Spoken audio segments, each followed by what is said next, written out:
그럼 뭐 슬슬 시작을 해볼까요? 전문가와 비전문가가 함께하는 과학 전문 팟캐스트 방송 과학하고 앉아있네. 진행을 맡은 카토 원종호입니다. 이 방송은 과학과 사람들이 제공합니다. 과학과 사람들은 과학 강의, 강연 등 교육 프로그램과 이벤트 등등 과학 전반에 거친 이런저런 짓을 하려고 만들어진 곳입니다. 그리고 이제 중요한 게 과학과 인문학의 만남. 이거는 결국 과학을 해석하고 의미를 부여하는 부분인 거죠. 그래서 제가 아시는 분도 아시겠지만 제가 딴지일보 논설위원입니다. 그래서 아마 이걸 하면서 딴지일보스러운 분위기 이렇게 날 수 있을 것 같고요. 그리고 과학과 사람들은 실제로 5월부터 딴지일보와 함께 대학로 벙커원에서 과학 토크 콘서트 진행을 하게 됐어요. 그 얘기는 다음에 또 드리도록 하고요. 어쨌든 과학하고 앉아있네. 그러면은 이 프로는 무슨 얘기를 하는 곳일까요? 모토를 말씀드리면은 대충 관점이 잡히실 것 같아요. 당신이 알고 있는 것을 당신 할머니가 이해할 수 있도록 설명하지 못한다면 그것을 진정으로 이해한 것이 아니다. 이게 알버트 아인슈타인이 한 말이거든요. 다시 말해서 과학은 어렵다, 딱딱하다, 뭐 이런 관념들. 학교 공부식으로 접근하면 당연히 그렇죠. 그리고 수학은 좀 타고나는 것 같아요. 수학 능력이란 거는. 저는 과학을 좋아하는데 수학을 못해서 과학자가 될 수 없었던 수많은 사람들 중에 하나였습니다. 오늘 여기 지금 나와 계신 잠시 후에 소개드릴 이 박사님께서는 아마 수학을 잘하셨기 때문에 과학의 길로 접어들 수 있으실 거라고 믿고 싶지만, 그 얘기는 좀 이따 다시 제대로 들어보도록 하고요. 그럼 이제 우리는 수학 못하니까 과학 얘기 어떻게 하냐.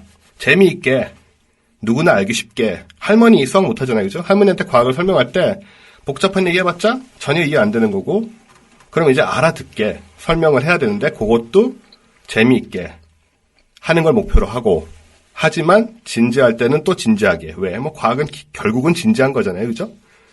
그런 식으로 접근을 하려고 하고 있습니다. 함께 해주실 분 소개해드립니다. 이분은 진짜 과학자십니다. 네, 진짜 과학자. K 박사라고 본인을 불러달라고 하시는데요. 극비 인물이시래요. 근데 왜 목소리를 들으면 과학계 분들은 아는 분들이 좀 있지 않을까요? 조금 있을 겁니다. 조금. K 박사님이라고 말씀드리면 제가 이분이 진짜 과학자인지 사실 검증드릴 방법이 없는데, 과학자는 맞으신 걸로 저는 사실 이분을 알아요. 당연히 오늘 처음 지나가다가 이렇게 혹시 과학자 아니시냐고 이렇게 모신 분이 아니니까 저는 이분하고 여러 번 뵀었죠. 얘기를 들어보다 보면은 과학자들 만나보더라는 생각은 들 겁니다. 예, 그러길 바라겠습니다. 수학은 잘하셨습니까? 과학을 할 수 있을 정도로는 고등학교 때까지는 잘했던 것 같아요. 굉장히 잘했던 얘기죠. 저는 중학교 때 이후로 삼각함수 이후로는 아무것도 기억이 안 남아있어요, 수학은. 그런 상태로 대학 시험을 쳤죠. 100점, 그때 50점, 제 때는 대입이 50점 만점이었는데 10점인가 5점인가 받고. 네. 그런데도 대학을 들어갔습니다. 나머지 학과를 굉장히 잘했다는 얘기죠. 제가 그런 사람하고 같이 얘기를 해야 되나요, 지금? 예. 제가 고3 때 저희 반이 일종의 열반이었습니다. 왜 우열반 있잖아요. 저희 반이 15명씩 매일 안 나오고, 고3 때요. 그런 반이었는데, 제가 수학을 엄청나게 못해가지고, 반장이었어요. 제가 나중에 열반이니까. 수학을 이제 50점 만점에 5점, 10점 맞는 거예요, 그때도.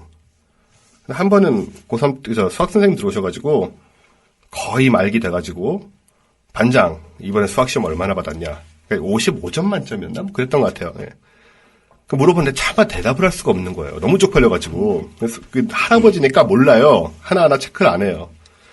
애들이 옆에 앉아가지고 막 킥킥 웃다가 5에다가 이제 10을 곱해가지고 50점이라고 얘기를 해주고, 50점이니 그렇게 얘기를 하는데 이 선생님이 부족하다는 거예요. 그걸로.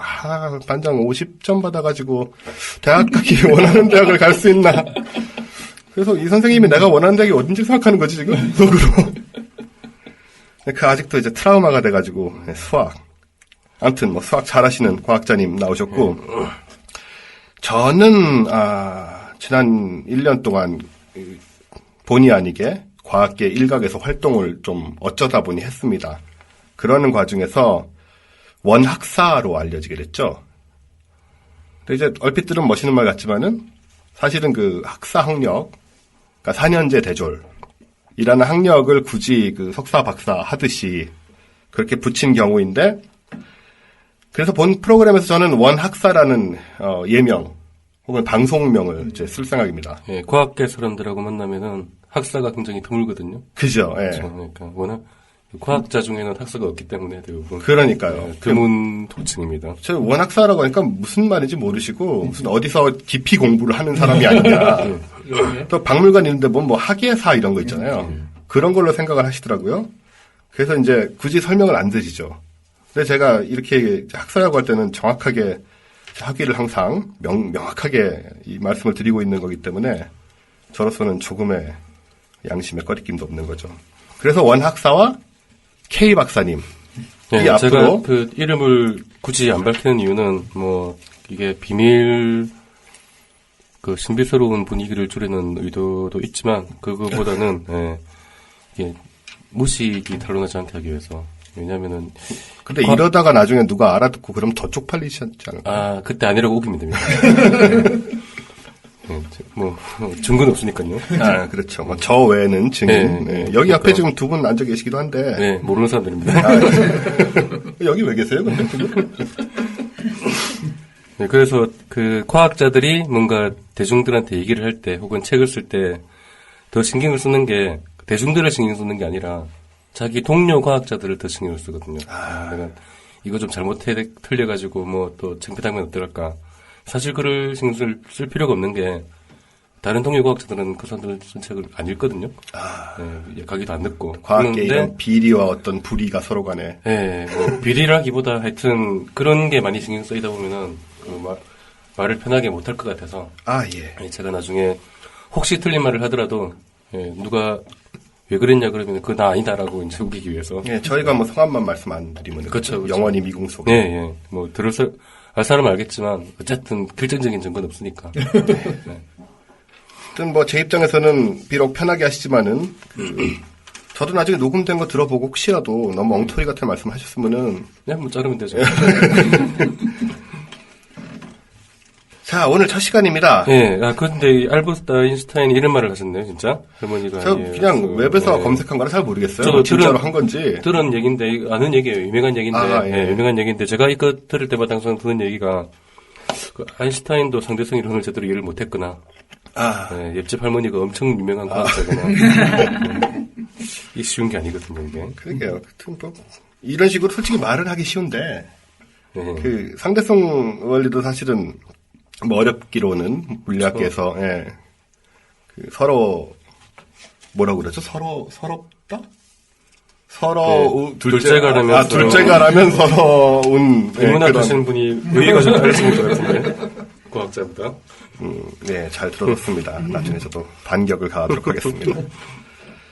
자, 첫 시간입니다. 그래서 아인슈타인이 아마도 했다는 이 얘기를 저희는 모토로 하고 예. 시작을 해보겠습니다. 이제 만두 하나 먹고 계속 할게요. 네. 저도 배고파서 이게 시간이 저희가 녹음을 8시 하다 보니까 제가 좀 다이어트 중인데 또 먹을 걸 앞에다 갖다 놓고 방송을 하려고. 이건 좀 심한 건가? 뭐 나중에 자르면 되죠. 그냥 뭐 나중에 자르면 되고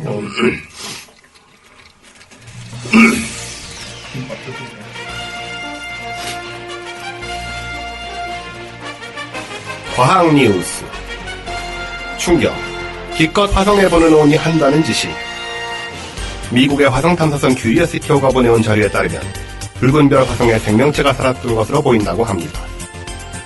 우리 지구가 생명이 존재하는 유일한 행성이 아닐 가능성이 한층 높아진 것입니다. 두 번째 뉴스 충격 밤마다 망원경 훔쳐보던 남자 결국은 나사의 행성 탐사 망원경 케플러가 태양계 밖에서 생명체가 살기 적합한 행성 2개를 발견했다고 발표했습니다. 이번에 발표된 케플러 62E와 F는 크기와 온도 등 생명 탄생과 진화의 기본 조건을 갖춘 것으로 전해졌습니다. 뭐 이런 정도로 네. 좋은데. 잘한다. 네. 아이고 잘못 파악하신 것 같은데. 네. 예, 아, 뭐 틀렸군요. 행성의 케플러 행성, 케플러가 발견한 게 2개가 아니라 3개입니다. 아, 이게 제가 네. 뉴스마다 다르게 나왔어요, 지금. 그쵸. 네, 이게 제 잘못이 아닙니다. 이게 과학 뉴스를 쓰는 기자들이 예, 제대로 안 읽어서 그래요. 그러게요. 아, 저 어디 보니까 3개라고 처음에 봤는데, 나중에 네. 보니까 2개만 있는 거예요. 이게 2개의 시스템에서 3개가 발견된 거거든요. 그 얘기를 그럼. 예.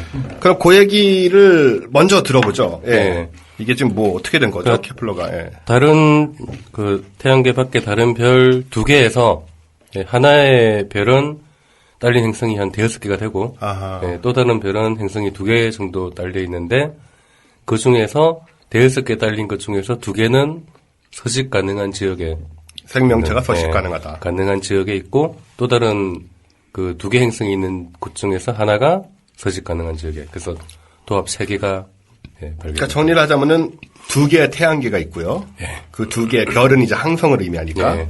2개의 태양계에 하나는 많은 별이 있는데, 예, 많은 행성이 있는데 행성이 있는데, 네. 그 중에 이게 일반인들은 헷갈려요. 별하고 행성도. 그쵸. 과학자분들은 당연하다고 쓰시는데, 네. 우리는 뭐 목성도 행성 별이라고 생각도 하고 막 네. 이래버리니까, 이런 걸 이제 얘기하는 게 이 프로그램의 사실 네. 목표 중에 하나인 거죠. 근데 제가 틀려놓고 서 쪽팔리니까. 자, 그래서 설명을 드리자면은, 2개의 태양계가 있고, 그 중에 하나에는 5개의 행성이 있는데, 네. 그 중에 2개가 생명이 살만한 곳이다. 네. 그 다른 태양계 하나에 하나 행성이 네. 생명이 살만한 곳이다. 네. 그럼 이 생명이 살만한 곳이다라는 건 무슨 기준으로 얘기를 하나요? 그게 이제 적당한 거리가 떨어져서 온도가 뭐 아, 태양하고. 네, 태양하고 적당한 거리가 예. 떨어져서 어느 정도 조건이 갖춰지면은 액체 상태의 물이 존재할 수 있는 액체 상태의 물. 그게 가장 중요한 기준으로 판단하는 거죠. 그러면은 0도와 100도 사이에 어딘가에 네, 영도와 대충. 100도 사이인데 예를 들어서 화성 같은 경우는 액체 상태의 물이 없는데도 그렇죠. 서식 가능 지역에는 들어갑니다. 아, 그건 왜냐하면 그렇죠. 화성에 대기가 있으면 온실효과 때문에 온도가 적당히 올라가서 아. 액체 상태의 물이 있을 수 있기 때문에 그러니까 네, 거리 그런 것까지 고려해서. 예, 거리도 상관이 있지만 또 대기가 얼마나 네, 있느냐 그렇죠. 이런 거에 따라서 또 달라지는 거군요. 이 정도 얘기하면은 과학자처럼 보이죠. 아, 예, 뭐 충분히, 네, 아직은. 네. 그러면은 지금 말씀하시는 생명체라는 거는 우리 지구의 생명체를 기준으로 얘기를 하는 거잖아요. 그렇죠. 그러니까 지구의 우리 생명체가 뭐 탄소 베이스로 돼 있고 예. 뭐 물을 많이 또 70% 예. 이상이 물이고 하니까 이런 거에 적합한 지구형의 생명체가 살 수 있는 곳일 것이다. 예. 근데 이런 행성들은 어떻게 발견할 수 있습니까? 그 여러 가지 방법이 있는데 케플러 그 우주망원경이 발견하는 방법은 행성이 그 이제 자기 주위를 돌고 있는 별 앞을 지나가면 우리가 볼 때 원래 별이서 오는 빛을 가리니까 그림자가 지니까. 예, 그림자가 지니까 아주 약간 어두워집니다. 아, 아주 그거를. 약간 어두워지는 걸 감지를 해서 예, 여기 행성이 있다. 그게 이제 어쩌다 한번 그렇게 될 수도 있으니까 그게 완전 2번, 3번 정도 반복이 되면 아 이거는 행성이 확실하더라고. 그걸 이제 계속 그럼 관측을 하다가 계속 관측을 하고 있죠. 이 케플러 망원경이란 거는 인공위성이죠, 일종의. 그렇죠. 우주에 나가 있는 망원경이죠. 예. 이거를 이제 몇 년 전에 그 로켓으로 쏴가지고 예. 이게 이제 궤도에 이제 예. 정지 궤도상에 있나요? 정지궤도는 아니고요. 그냥 멀리서 돌고 있습니다. 멀리서 돌면서 이 어차피 지구를 볼 필요는 없으니까. 그렇죠. 허블 망원경은 그 고장 나서 지금 이제 안 쓰나요? 아니 허블 망원경 지금 잘 쓰고 있습니다. 아, 어디서 이상한 얘기를 들었던 거죠?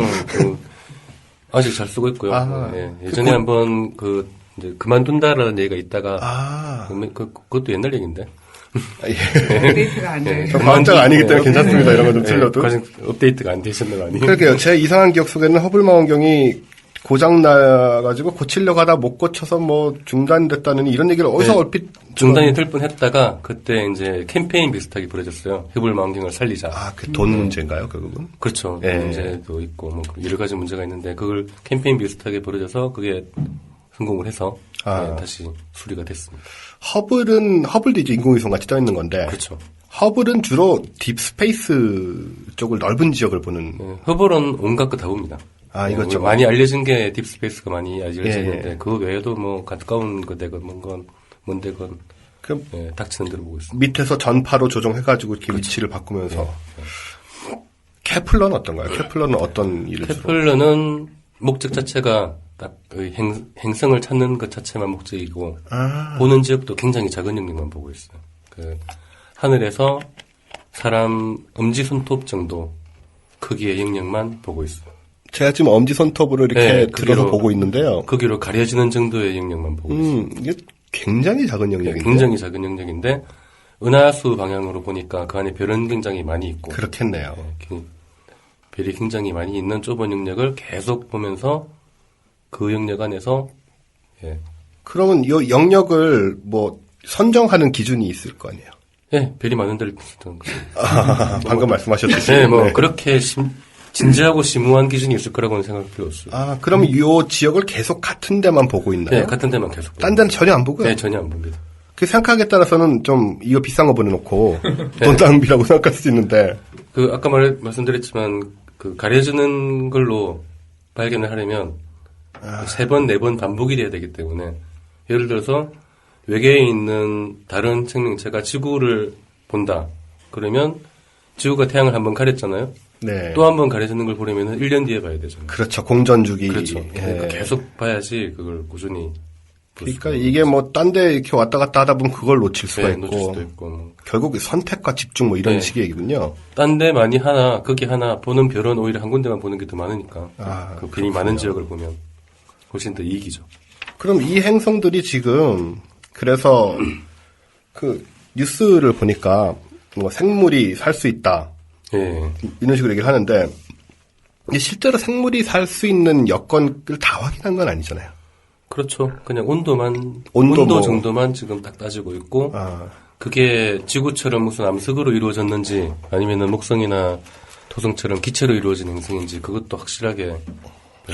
기체 행성은 생물체가 살기 조금 어렵지 않나요? 아무래도? 아무래도 그럴 가능성이, 우리 기준으로는 일단 그렇다고 보고요. 그리고 지금 발견한 게, 원래 케플러의 목적이 지구랑 거의 똑같은 환경에 있는 행성을 발견하는 게, 결과적으로는 이제 최종적인 목표라고 볼 수 있는데, 예. 뭐 같은 크기에 같은 태양과 거리에. 비슷한 별 주변에서 지구와 거의 같은 크기로 같은 거리만큼 떨어져 있는 그런 행성을 발견하는 게 목적인데 이번에 발견한 건 조금 비슷하긴 한데 아직 지구보다 많이 큽니다. 그래도 이제 생물체가 살아있을 그런 희망이 있다. 그런 정도 얘기군요. 거리로 따졌을 때는 그 액체 상태의 물이 있을 수 있기 때문에 생명체가 살 수 있지만 지구보다 그래도 한 1.5배, 그 중에 제일 작은 게 지구보다 1.5배 정도 크기 때문에 이게 기체 행성일 수도 있고 아직은 지구처럼 암석일 수도 있고 확실하지 않죠. 근데 이제 우리가 SF나 이런 데서 또 많이 접하는 거는 그 생물체가 우리 같을 수도 있지만 그 탄소 베이스에 뭐 물도 많이 필요하고 근데 전혀 다른 생물체가 있을 거라고 생각을 하잖아요. 그렇죠. 그런 경우에는 이제 사실은 지금 찾는 행성들과는 또 별개의 어떤 공간에서 다른 성질의 행성에서도 얼마든지 살 수도 있다는 생각이 드는데 그럴 수 있죠, 얼마든지. 그런 쪽으로는 아직 접근이 어려운 건가요? 그러니까 그렇게까지 접근해보려면은 너무 가능성이 많아져 버리기 때문에 가능성을 좀 좁히는 거죠. 왜냐하면 그 탄소 베이스나 물을 기준으로 이제 생물학은 제가 굉장히 안 좋아하는 대로 만드는구나.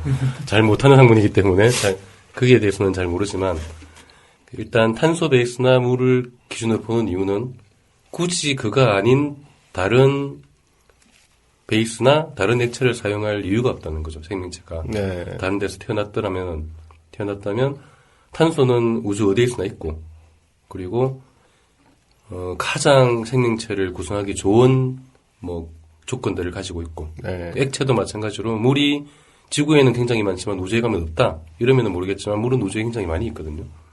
그러니까 물이 아닌 다른 걸 써서 굳이 어렵게 진화를 할 필요가 있었을까? 네, 그렇겠네요. 진화를 해서 생명체가 나왔다면은 물이나 탄소를 쓰는 게 제일 쉬운데 왜 그걸 안 쓰고 다른 걸로 어렵게 진화를 했을까라고 생각하는 거죠. 사실은 왜 극단적인 상대론이 있잖아요, 이 분야에도. 그러니까 어떤 행성에 가도 그 행성에 맞는 생명이 진화할 수 있을 것이다. 예를 들어서 어디 가면 공기가 뭐 메탄이고 어디 가면 뭐고 그런데 거기는 거기대로 생명이 탄생할 수 있는데 왜 우리는 우리 기준으로만 얘기를 하느냐. 이제 이런 얘기들을 사실 많이 한단 말이에요.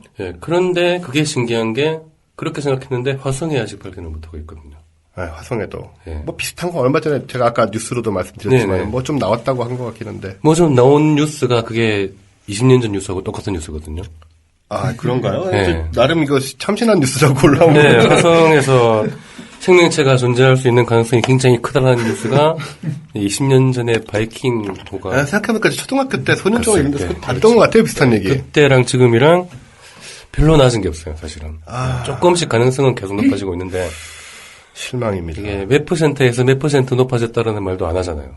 말하기 그러게요. 애매한 거예요, 이게. 애매한 얘기를 하고 있군요. 네. 이건 뭐 어떤 그 예산 문제 때문에 이렇게 자꾸 희망적인 얘기를 하는 건가요? 그러니까 지금 그 큐리오시티호 보낸 과학자들이 상당히 당황스러워하고 있을 것 같습니다. 아, 예, 이 정도 갔으면은 찾아야 되거든요. 예전 기준으로 따지면은.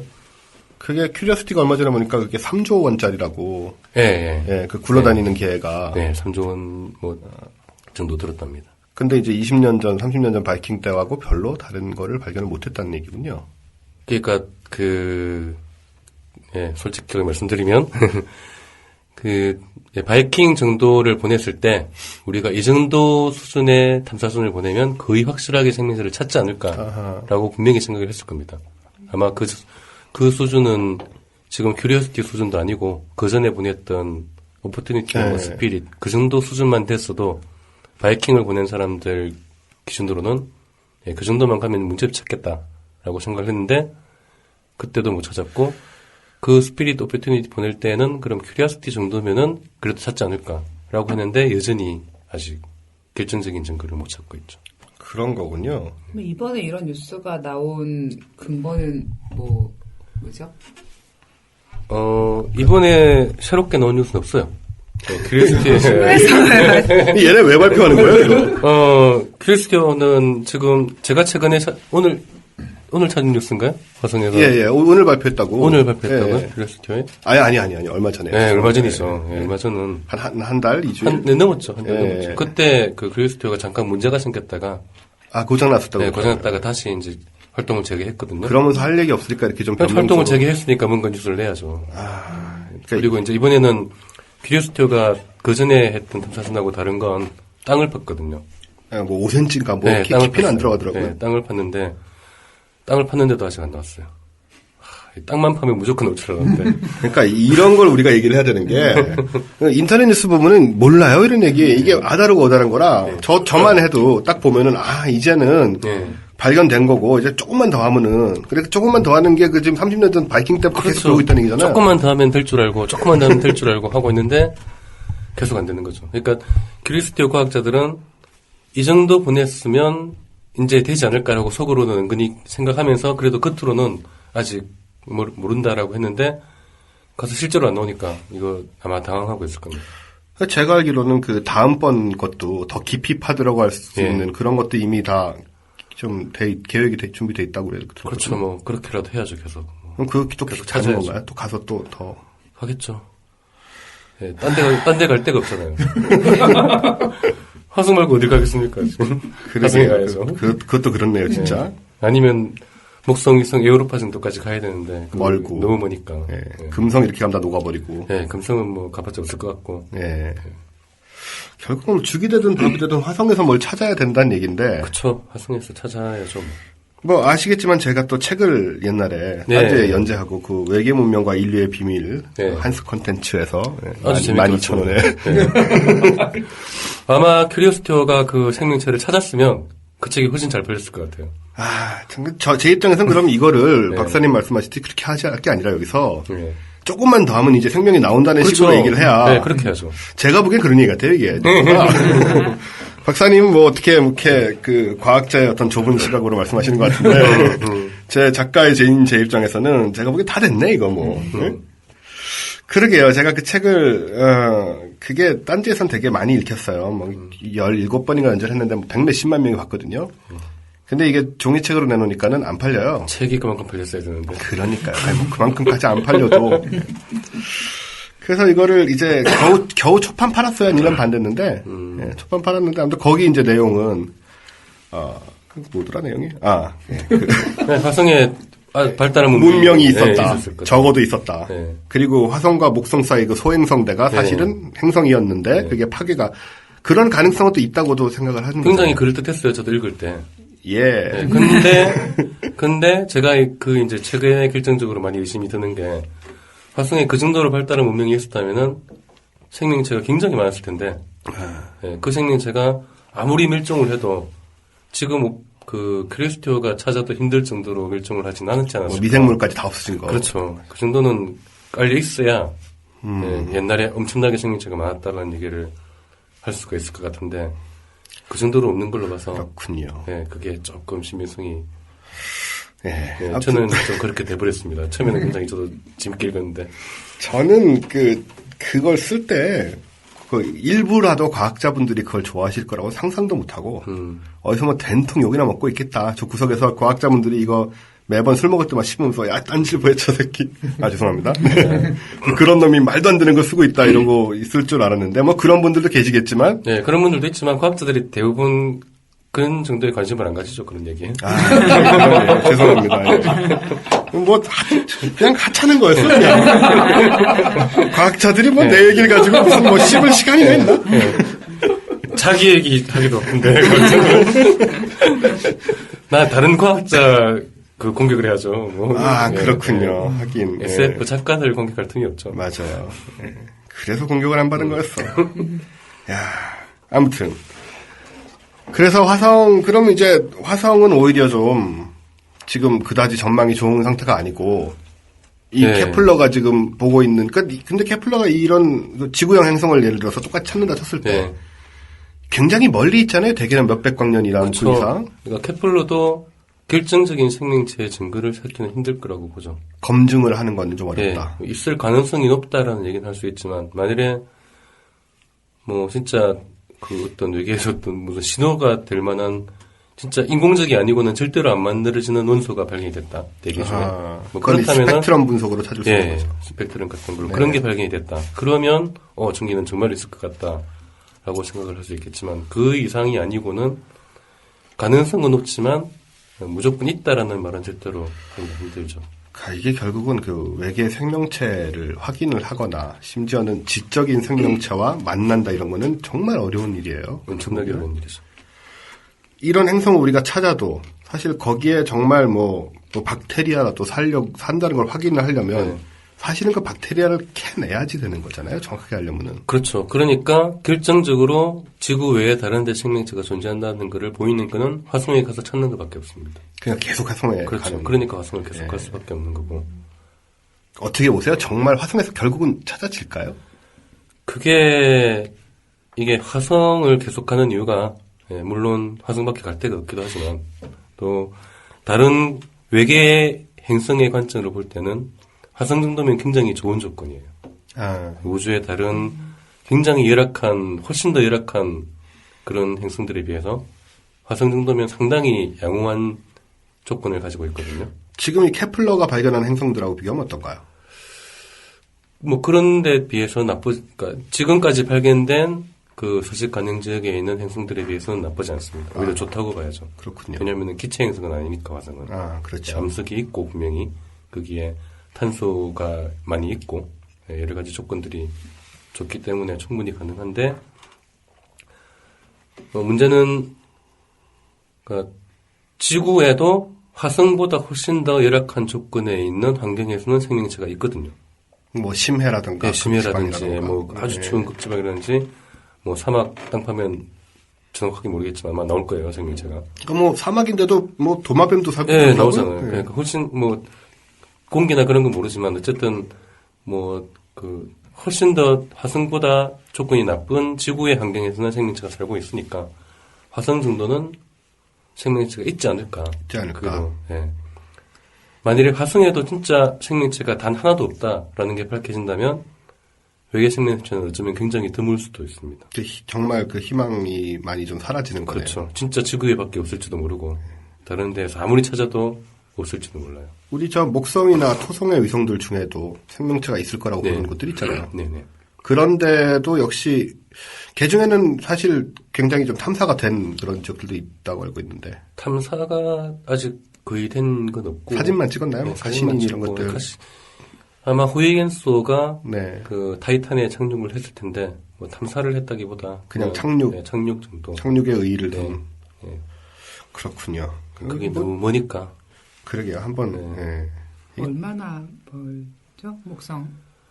목성까지 우주선으로 가려면은 정확하게 잘 모르겠는데 몇 년은 걸리죠. 몇 년? 몇 년? 한 7, 8년 걸리던 것 7, 같아요. 8년 걸릴 겁니다. 예. 네, 명왕성까지가 딴 데 안 들리고 디립다 가면은 10년 걸리거든요. 디립다 하면은. 네, 그냥 디립다 가면 10년 걸리니까 목성까지는 한 5년 뭐 3, 4 가면 참, 생각해보면 옛날에 그 마르코 폴로 이런 사람들이 막 유럽이랑 중국, 인도 다닐 때도 예. 막 때로는 몇 년씩 걸리고 그러잖아요. 예. 생각해보면 이게 참 대단한 건데, 목성까지 몇 년에 간다는 게. 그렇죠. 한편으로 그 우주 크기로 생각을 해본다면 정말 얼마 못 가는 거기도 하고요. 그렇죠. 사실은 우리가 이 케플러 이런 거 찾으면은 씩 가가지고 확인할 수 있으면 참 좋은데, 이게 안 되는 이유가 우리가 언젠가 또 후에 얘기를 하겠지만은 결국은 그 광속 한계라든가 이런 문제들에 걸리는 거잖아요. 예. 예. 아쉽습니다. 저는 제 개인적으로 하지만 과학자가 아니기 때문에 저는 개인적으로 화성에 이제 좀 파다 보면은 지하에 그 묻혀 있는 문명의 유적이 발견되지 않겠느냐. 네, 묻혀 있는까지는 저도 동의하고요. 뭐 문명의 예술까지는 좀 그렇고 생명체 정도는 그래도 있지 않을까. 저는. 박테리아요? 네, 박테리아 정도는 있지 않을까 생각을 합니다. 그러니까 이게 그 과학자분들은 박테리아만 발견을 해도 저 엄청난 거잖아요. 이거는. 그렇죠. 사실 뭐 저도 이해는 하죠. 엄청난 건 맞아요. 근데 그 일반인 입장에서는 좀 시시한 거라 이게.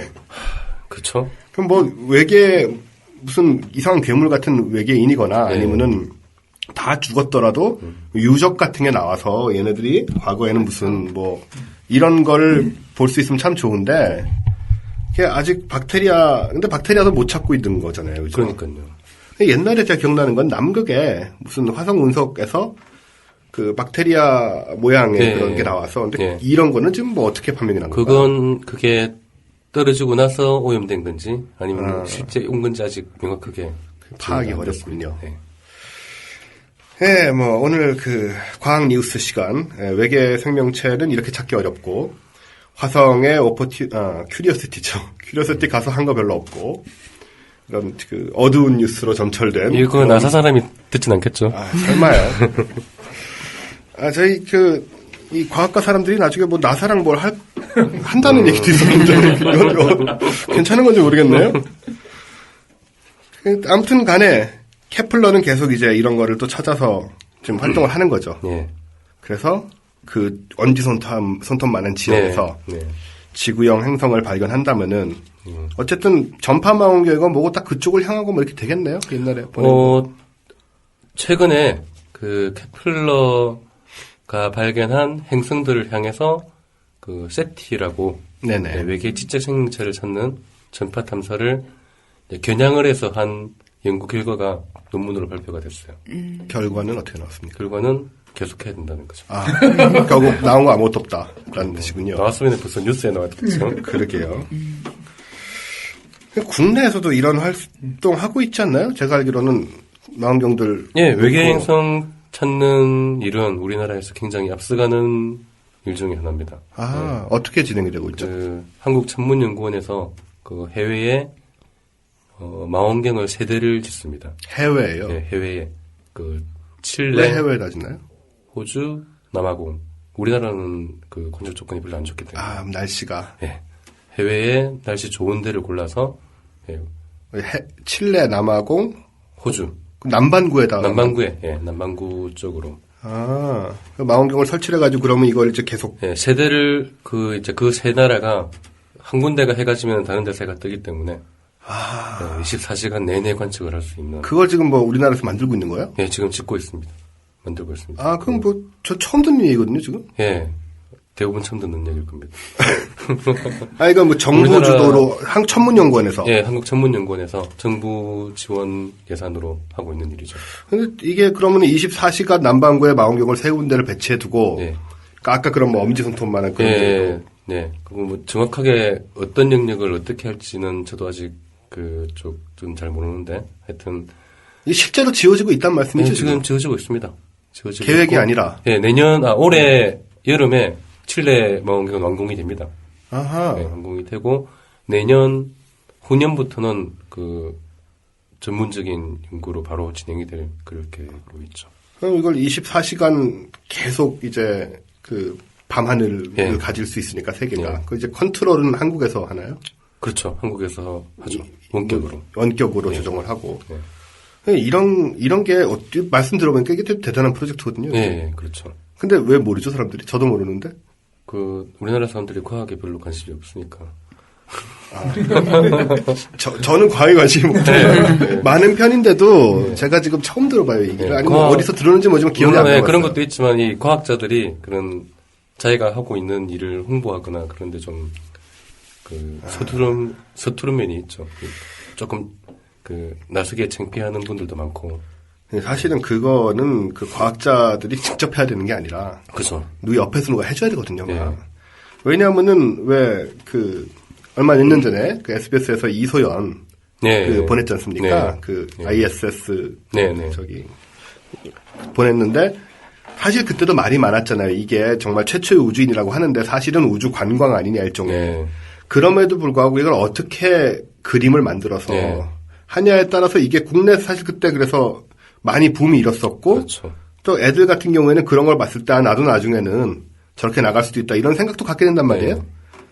그럼 어떻게 보면은 하는 일에 대한 어떤 포장 좋은 의미에서의 네. 그런 것도 의미가 있고 네. 그랬을 때 저 같은 사람이나 아니면 어린 애들이라도 들었을 때 이건 우리가 이렇게까지 하고 있는데 이거는 네. 자랑스러운 일이고 좋은 결과가 나올 수도 있는 발전된 어떤 분야다 우리나라에 이걸 알아야 되는데 네. 이게 모른단 말이죠. 그러니까요. 언제 기회 되면은 천문연구원에 일하시는 분 한번 저희가 초청해서. 예, 그럼 좋겠네요. 네. 이 시간에 아마 안 나오시기로 할 겁니다. 이렇게 막 음성 변조 이래서. 네, 하여튼 그런 게 좀 저도 알렸으면 좋겠는데. 그러게요. 네, 많이 안 나중에 알려주면 기회 있으면 한번 다뤄봤으면 좋겠네요. 네.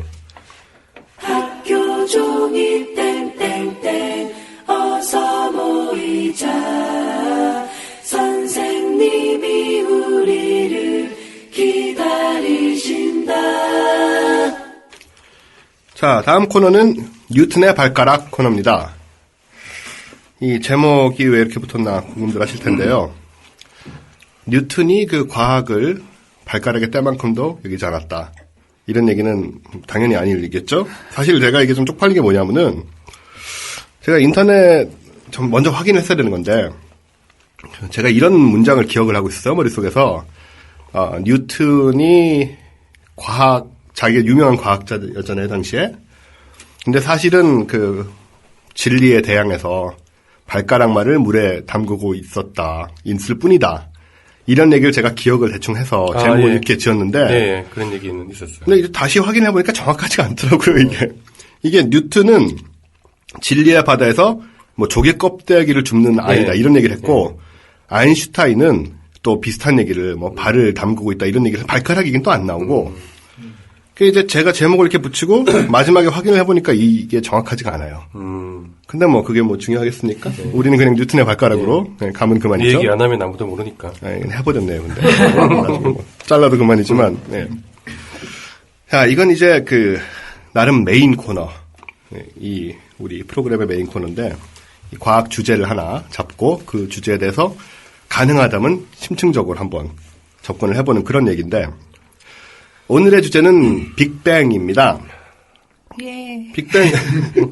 여러분들 다 관심 있고 좋아하시는 빅뱅. 그래서 이제 빅뱅에 대해서 오늘 얘기를 하겠습니다. 이게 우리가 빅뱅이라는 얘기는 정말 많이 듣잖아요. 예. 여기저기 많이 나오고. 예. 그냥 단어만 따지면은 큰 폭발이라는 그런 얘기인데, 이게 뭡니까, 이게? 과학자적 입장에서 말씀을 하시자면.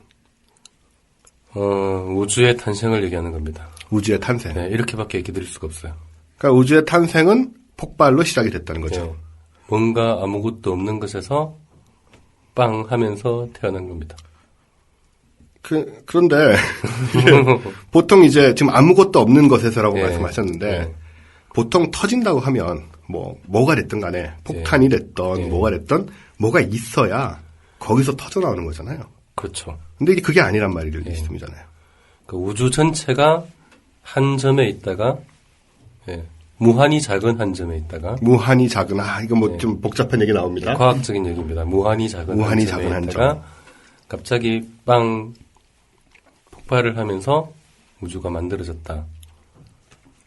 라고밖에 얘기를 못합니다. 아마 저 말고 대부분의 과학자들이 아무리 천문학을 전공했다 하더라도 이 정도밖에 얘기를 하지 못하지 않을까. 이건 교회에서 하는 얘기랑 비슷한 것 같아요.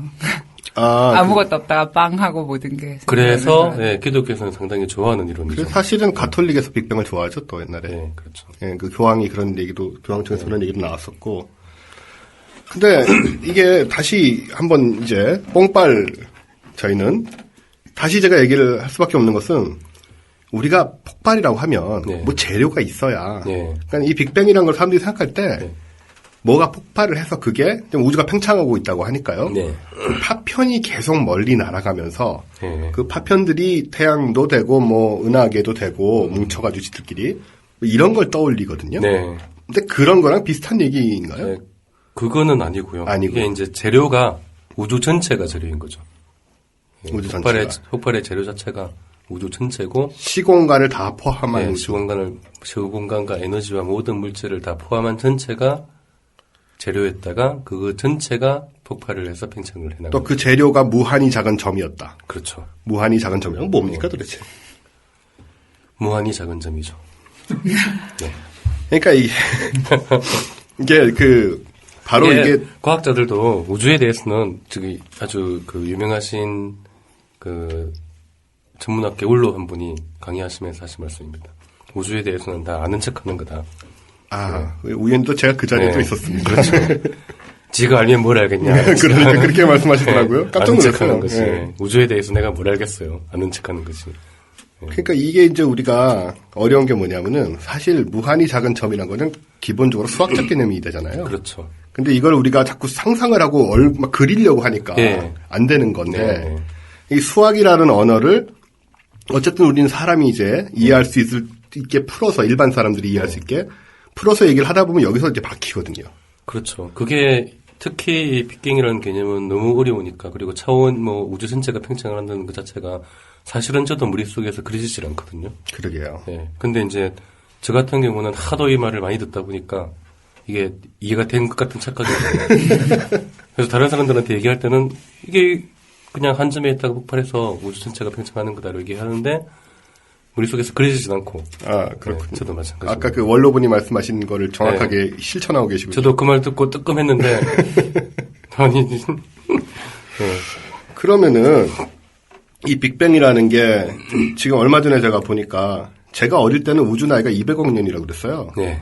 그러다가 137억 년이라고 굉장히 자세한 숫자로 나오더니 네. 불과 얼마 전에 1억 년 더 늘어났거든요. 이거 지금 빅뱅이 그때 이제 시작됐다는 말이잖아요. 그렇죠.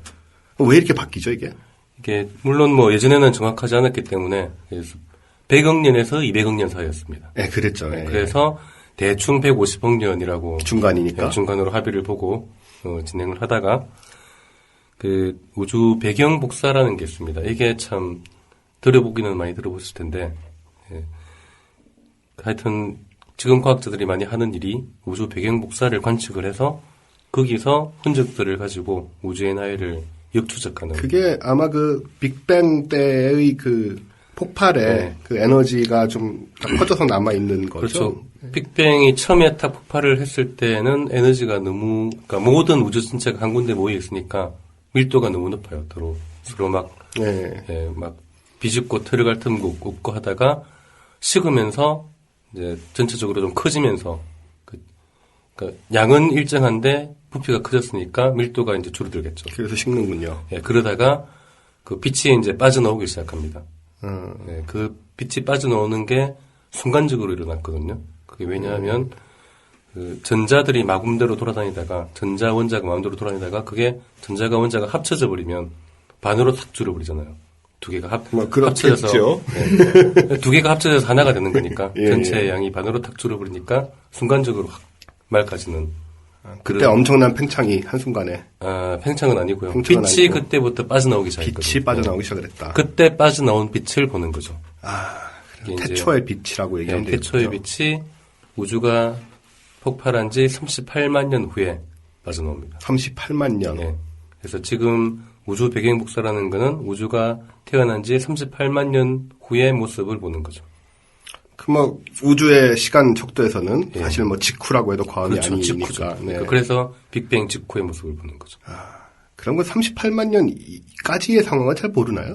그 이전의 상황은 이론적으로는 어느 정도 추정이 뭐, 그 되는데 태초의 3분간 이런 책도 네. 있는데, 스티븐 예. 와인버그. 그거는 이제 이론적으로 얘기를 하는 거고 우리가 이론적으로. 관측적으로 알 수 있는 건 관측적으로. 네, 그때까지입니다. 그렇군요. 네. 그럼 이제 최근의 연구 결과 이게 138억 년일 것이다. 예, 그게 그 우주 배경 복사를 조금 더 정밀하게 관측한 그 자료가 얼마 전에 나왔거든요. 아, 예, 그렇군요. 유럽에서 발사한 플랑크라는 위성이 그 우주 배경 복사를 이전보다 훨씬 더 정밀하게 관측을 해서 이게 뭐 1억 년이 늘어났다고 하는데 그 전에는 대략 137억 뭐 2천만 년, 3천만 년 이 정도였다가 와, 그 정도까지 막 예, 가나요? 그 정도까지 정확해요.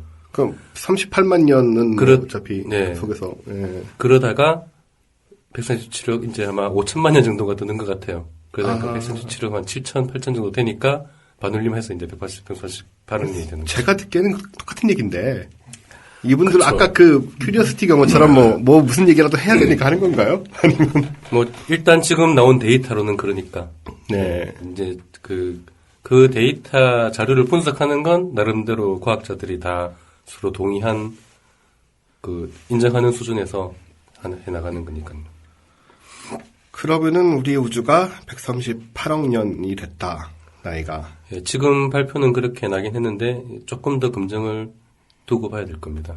예, 아마 그렇게 될 것 같아요. 과학자들이 이제 대충 합의를 이게 맞을 거다라고 지금 다시 이제. 검증을 하고 네. 예, 다시 재검토를 계속해야 되니까요. 근데 아까 이제 얘기를 하시는 게 그럼 이제 폭발을 한 거잖아요. 137억 7천만 년 전에 네. 7,038만 전에 폭발을 한 건데 이게 근데 얘기하시기를 시간, 공간, 물질, 에너지 이런 게 다 함께 무한히 작은 점에 있다가 네. 터져 나갔다는 얘기인데 네. 제가 어릴 때부터 저도 이제 이런 걸 좋아하니까 접하다 보면은 헷갈리는 개념이 뭐냐면 그 뭐 다 알겠다는 거죠. 물질, 에너지 뭐 다 알겠는데 시간이 그럼 이게 여기서부터 시간이 시작됐다는 얘기니까. 그렇죠. 그럼 이 빅뱅 이전이란 건 없다는 뜻이잖아요. 그렇죠. 그러니까 이게 납득이 굉장히 어려운 부분이거든요. 예. 일반인으로서는. 예. 박사님은 과학자시니까 정확하게 알고 계실 거 아니에요. 이게 무슨 얘기인지. 정확하게 알고 있다고 생각해요, 저는. 설명을 해 주시기 바랍니다. 외워서 아는 것 같아요, 지금. 이게 시간이라는 개념 자체가 우리가 공간이라고 하면은 공간은 사람이 어느 정도 만질 수 있으니까 이게 그 만들고 뭐 없애고라는 게 된다고 생각하는데 시간은 개념 자체가 우리가 함부로 조절이 안 되니까 영원히 존재하는 거다라고 어떻게 보면 착각을 하는 거죠. 그렇죠. 왜냐하면 시간이라는 것 자체도 개념 자체가 우주가 생기면서 생긴 거니까 그전에 시간이 문제가 아니라 시간이라는 개념 자체가 없는 거죠. 개념 빅뱅 자체가. 이전이면은. 예. 근데 정말 이해가 안 되는 건 예를 들어 아무것도 없는 점에서 뭔가가 생기려면 적어도 그 일이 일어나기 1, 2초 전에는 무슨 일이 일어나야 되는 거 아니에요? 그러니까 이게 이제 그 일반인들의 생각이에요. 그렇죠. 네. 근데 저도 그렇게 생각해요. 그러니까 네, 근데 그게 1초라는 게 없다는 얘기잖아요. 그게 그죠? 없다는 거죠. 예. 그러면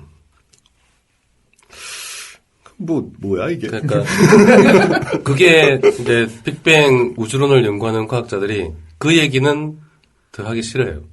자기들도 모르니까. 모르니까. 예. 그러니까 그 얘기는 하면 할수록 점점 모르는 얘기만 나오게 되니까. 그래서 그 이유를 항상 얘기를 하죠. 이유를. 그러니까 어떻게 최초의 순간이 어떻게 태어났는지는 정말 알기 어려워요. 그 직후 제가 옛날에 봤던 책들 보면은 그 직후에 뭐 10의 네. 마이너스 10의 네, 마이너스 27승분의 1초 후 네, 뭐 네. 이런 단위로 얘기를 하더라고요. 예, 그런 단위로 가서는 자신 있게 얘기를 합니다. 오히려. 그 정도에서는. 그 정도만 지나면은 그때부터는 어떻게 됐다라는 걸 자신 있게 얘기하는데 그 이전의 시간에 대해서는 아무도 모르는 겁니다. 그냥 미지의 세계로 미지의 세계죠. 인간으로서는 어떻게 파악할 수가 없군요. 네. 근데 제가 되게 신기한 게 그 지금 얘기하고 있는 그 이전이라는 부분도 다 그렇지만은 이 빅뱅 직후의 그 정말 짧은 시간 단위에서 대초에 3분간이라는 네. 얘기도 있지만은 이 3분이란 지금 우리가 지금 얘기한 것도 지금 1시간이 넘어요. 네. 그죠? 근데 이 3분이란 짧은 시간이 뭐 빅뱅 노래 하나 정도의 시간? 네. 그 정도 길인데 네. 그동안에 그 우주가 커진 거, 냉각된 거라든가 그 네. 속에서 물질이 튀어나온 거 이런 게 엄청난 변화가 있거든요. 그렇죠. 이게 좀 뭐랄까 어려워요. 개념이 좀 납득하기가 어렵고 어떻게 이 짧은 시간 동안에 네. 이렇게 엄청난 일들이 벌어질 수가 있는가. 원래 태어난 직후는 빠르게 뭔가 일어나죠. 애들도 어릴 때 빨리 크잖아요. 이게 좀 천문학자가 알려주는 것 같아요. 우리 뭐 할머니가 있는지 얘야 빅뱅이란 건 말이지. 애들 같이 크는 거야 이런 것 같아요. 아니, 저희 그 교수님 중에 한 분이 예, 우주 태어나는 게 뭐 별거 아니다. 애 태어나는 거랑 비슷하다라고 예, 말씀을 하신 적이 있어요. 그러니까 아기 때 막 빨리 배우고 막 빨리 크고 하듯이 그렇죠. 그렇게. 예, 그 모든 것이 한 군데 있으니까 그 안에서는 많은 일이 벌어질 수밖에 없죠. 서로 가까이 있고 부딪히고 뭐 그런 일이 생기니까. 그렇지만은 이게 나중에 이제 그 별이 만들어지고 또 행성이 만들어지고 나아가서 이제 뭐 물질, 인간이라든가 이런 탁자 같은 걸 이루고 있는 이런 걸 만드는 데는 또 시간이 오래 걸리잖아요. 그렇죠. 그거는 또, 훨씬 긴 많이 큰 규모의 일이기 때문에. 큰 규모의 처음에는 우주 전체가 작았으니까 그 안에서 일어나는 일 자체가 작은 규모의 일인데 우주가 커지면 사건 하나하나가 전부 큰 규모의 일이 되기 때문에 굉장히 커지게 되죠. 그 빅뱅 이전이라고 제가 지금 좀 생각을 좀 해봤는데 사실은 시간이란 걸 우리가 어떤 식으로 생각을 해야 되냐. 어떤 사람들은 시계가 시간이라고 생각하는데 아니잖아요. 그죠? 그렇죠. 시계는 단지 시간의 흐름을 재는 기계일 뿐이고 또 어떤 분들은 뭐 해가 뜨고 지는 걸 시간이라고 생각하는데 그것도 아니잖아요. 엄밀하게 얘기하면은 그건 우리가 속해 있는 태양계의 어떤 특수성에 맞춰가지고 그 시간의 흐름을 역시 시계와 마찬가지로 느끼는 어떤 하나의 부분이고 뭐 그렇긴 한데 근데 사실 제 생각에는 시간이라는 걸 엄밀하게 물리학적으로 얘기하자면은 일종의 뭐 인과율과 관련된 거 아닌가요? 무엇이 되면 그 다음에 뭐가 일어나고 원인이 있고 결과가 있다. 그 다음에 또 원인이 있고 결과가 있다. 이것들의 연계고리가 시간이 아니냐. 전 그런 좀 철학에서는 좀 이런 쪽으로 보는. 그러니까 갑자기 제가 못 알아듣는 말이 나오기 시작합니다. 인과율이랑 아싸.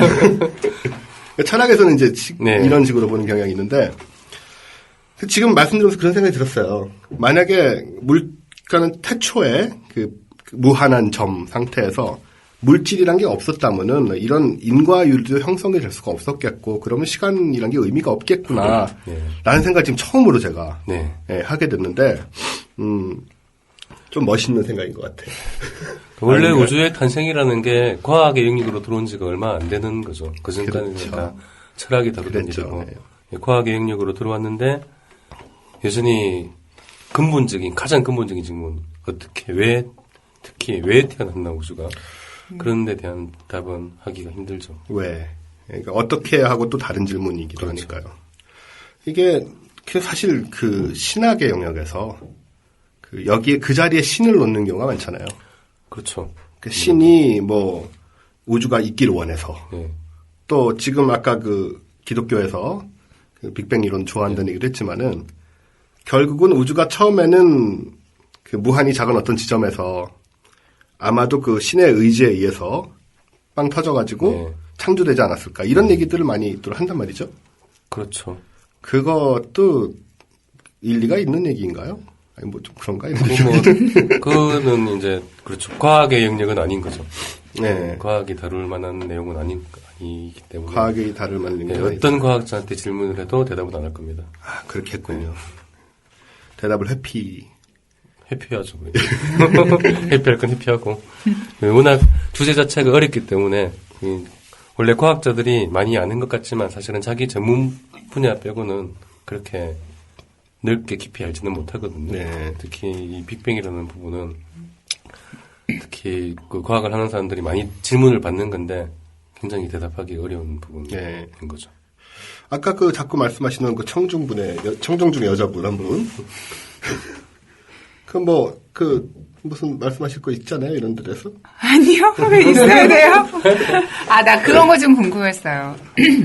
그 빅뱅이 일어나면, 진짜 무식한 질문인데? 그러니까 예를 들어, 이렇게 시작한 포인트가 있어요. 그러니까 팽창이 되기 시작하는 어떤 공간적인 지점이 딱 이렇게, 보통 이제 어떤 지점이고 거기서 이렇게 파동처럼 막 퍼져 나가는 그림을 생각하게 되는데. 그건 아니에요. 그런 식은 아닌가요? 그건 아니고 우주 전체가 그 지점이에요. 우주 전체가 한 점에 있었으니까 이거는 그 2차원으로 생각하면 조금 더 쉽나 모르겠지만 그 풍선 내에서 풍선 표면만 생각을 하는 거죠. 풍선 바깥의 공간은 없다고 생각하고 풍선 표면만 생각을 하면은 풍선을 불면은 커지잖아요, 그죠? 네. 근데 풍선 표면적의 어떤 점에서 시작을 했다라고 말할 수 없잖아요. 그런 것처럼 생각하는 거죠. 모든 표면 모든 풍선 표면이 한 점에 있다가 나간 거니까 모든 점이 다 시작점이 되는 거죠. 풍선 표면만 생각을 할 때. 네. 이걸 3차원으로만 탁 넓히면은 우주가 생성이 됩니다. 누가 할 수 있는지 모르겠지만. 그러니까 폭탄이 터지는 경우에는 이미 공간이 있고 그렇죠. 폭탄이 그 공간 안으로 터지는 건데 그렇죠.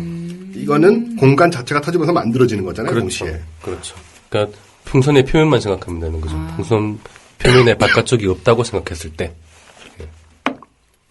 태어나서 처음으로 이걸 이해한 것 같아요, 방금. 그렇죠. 이게 네. 이 정도 알면은 이해를 한 것 같다는 생각이 들어요. 아, 맞아. 이 정도 알면은 이해를 한 거예요. 그냥. 대부분의 과학자들이 이 정도 이해하고 있어요. 네, 저희 이해한 할머니십니다. 이해한 겁니다.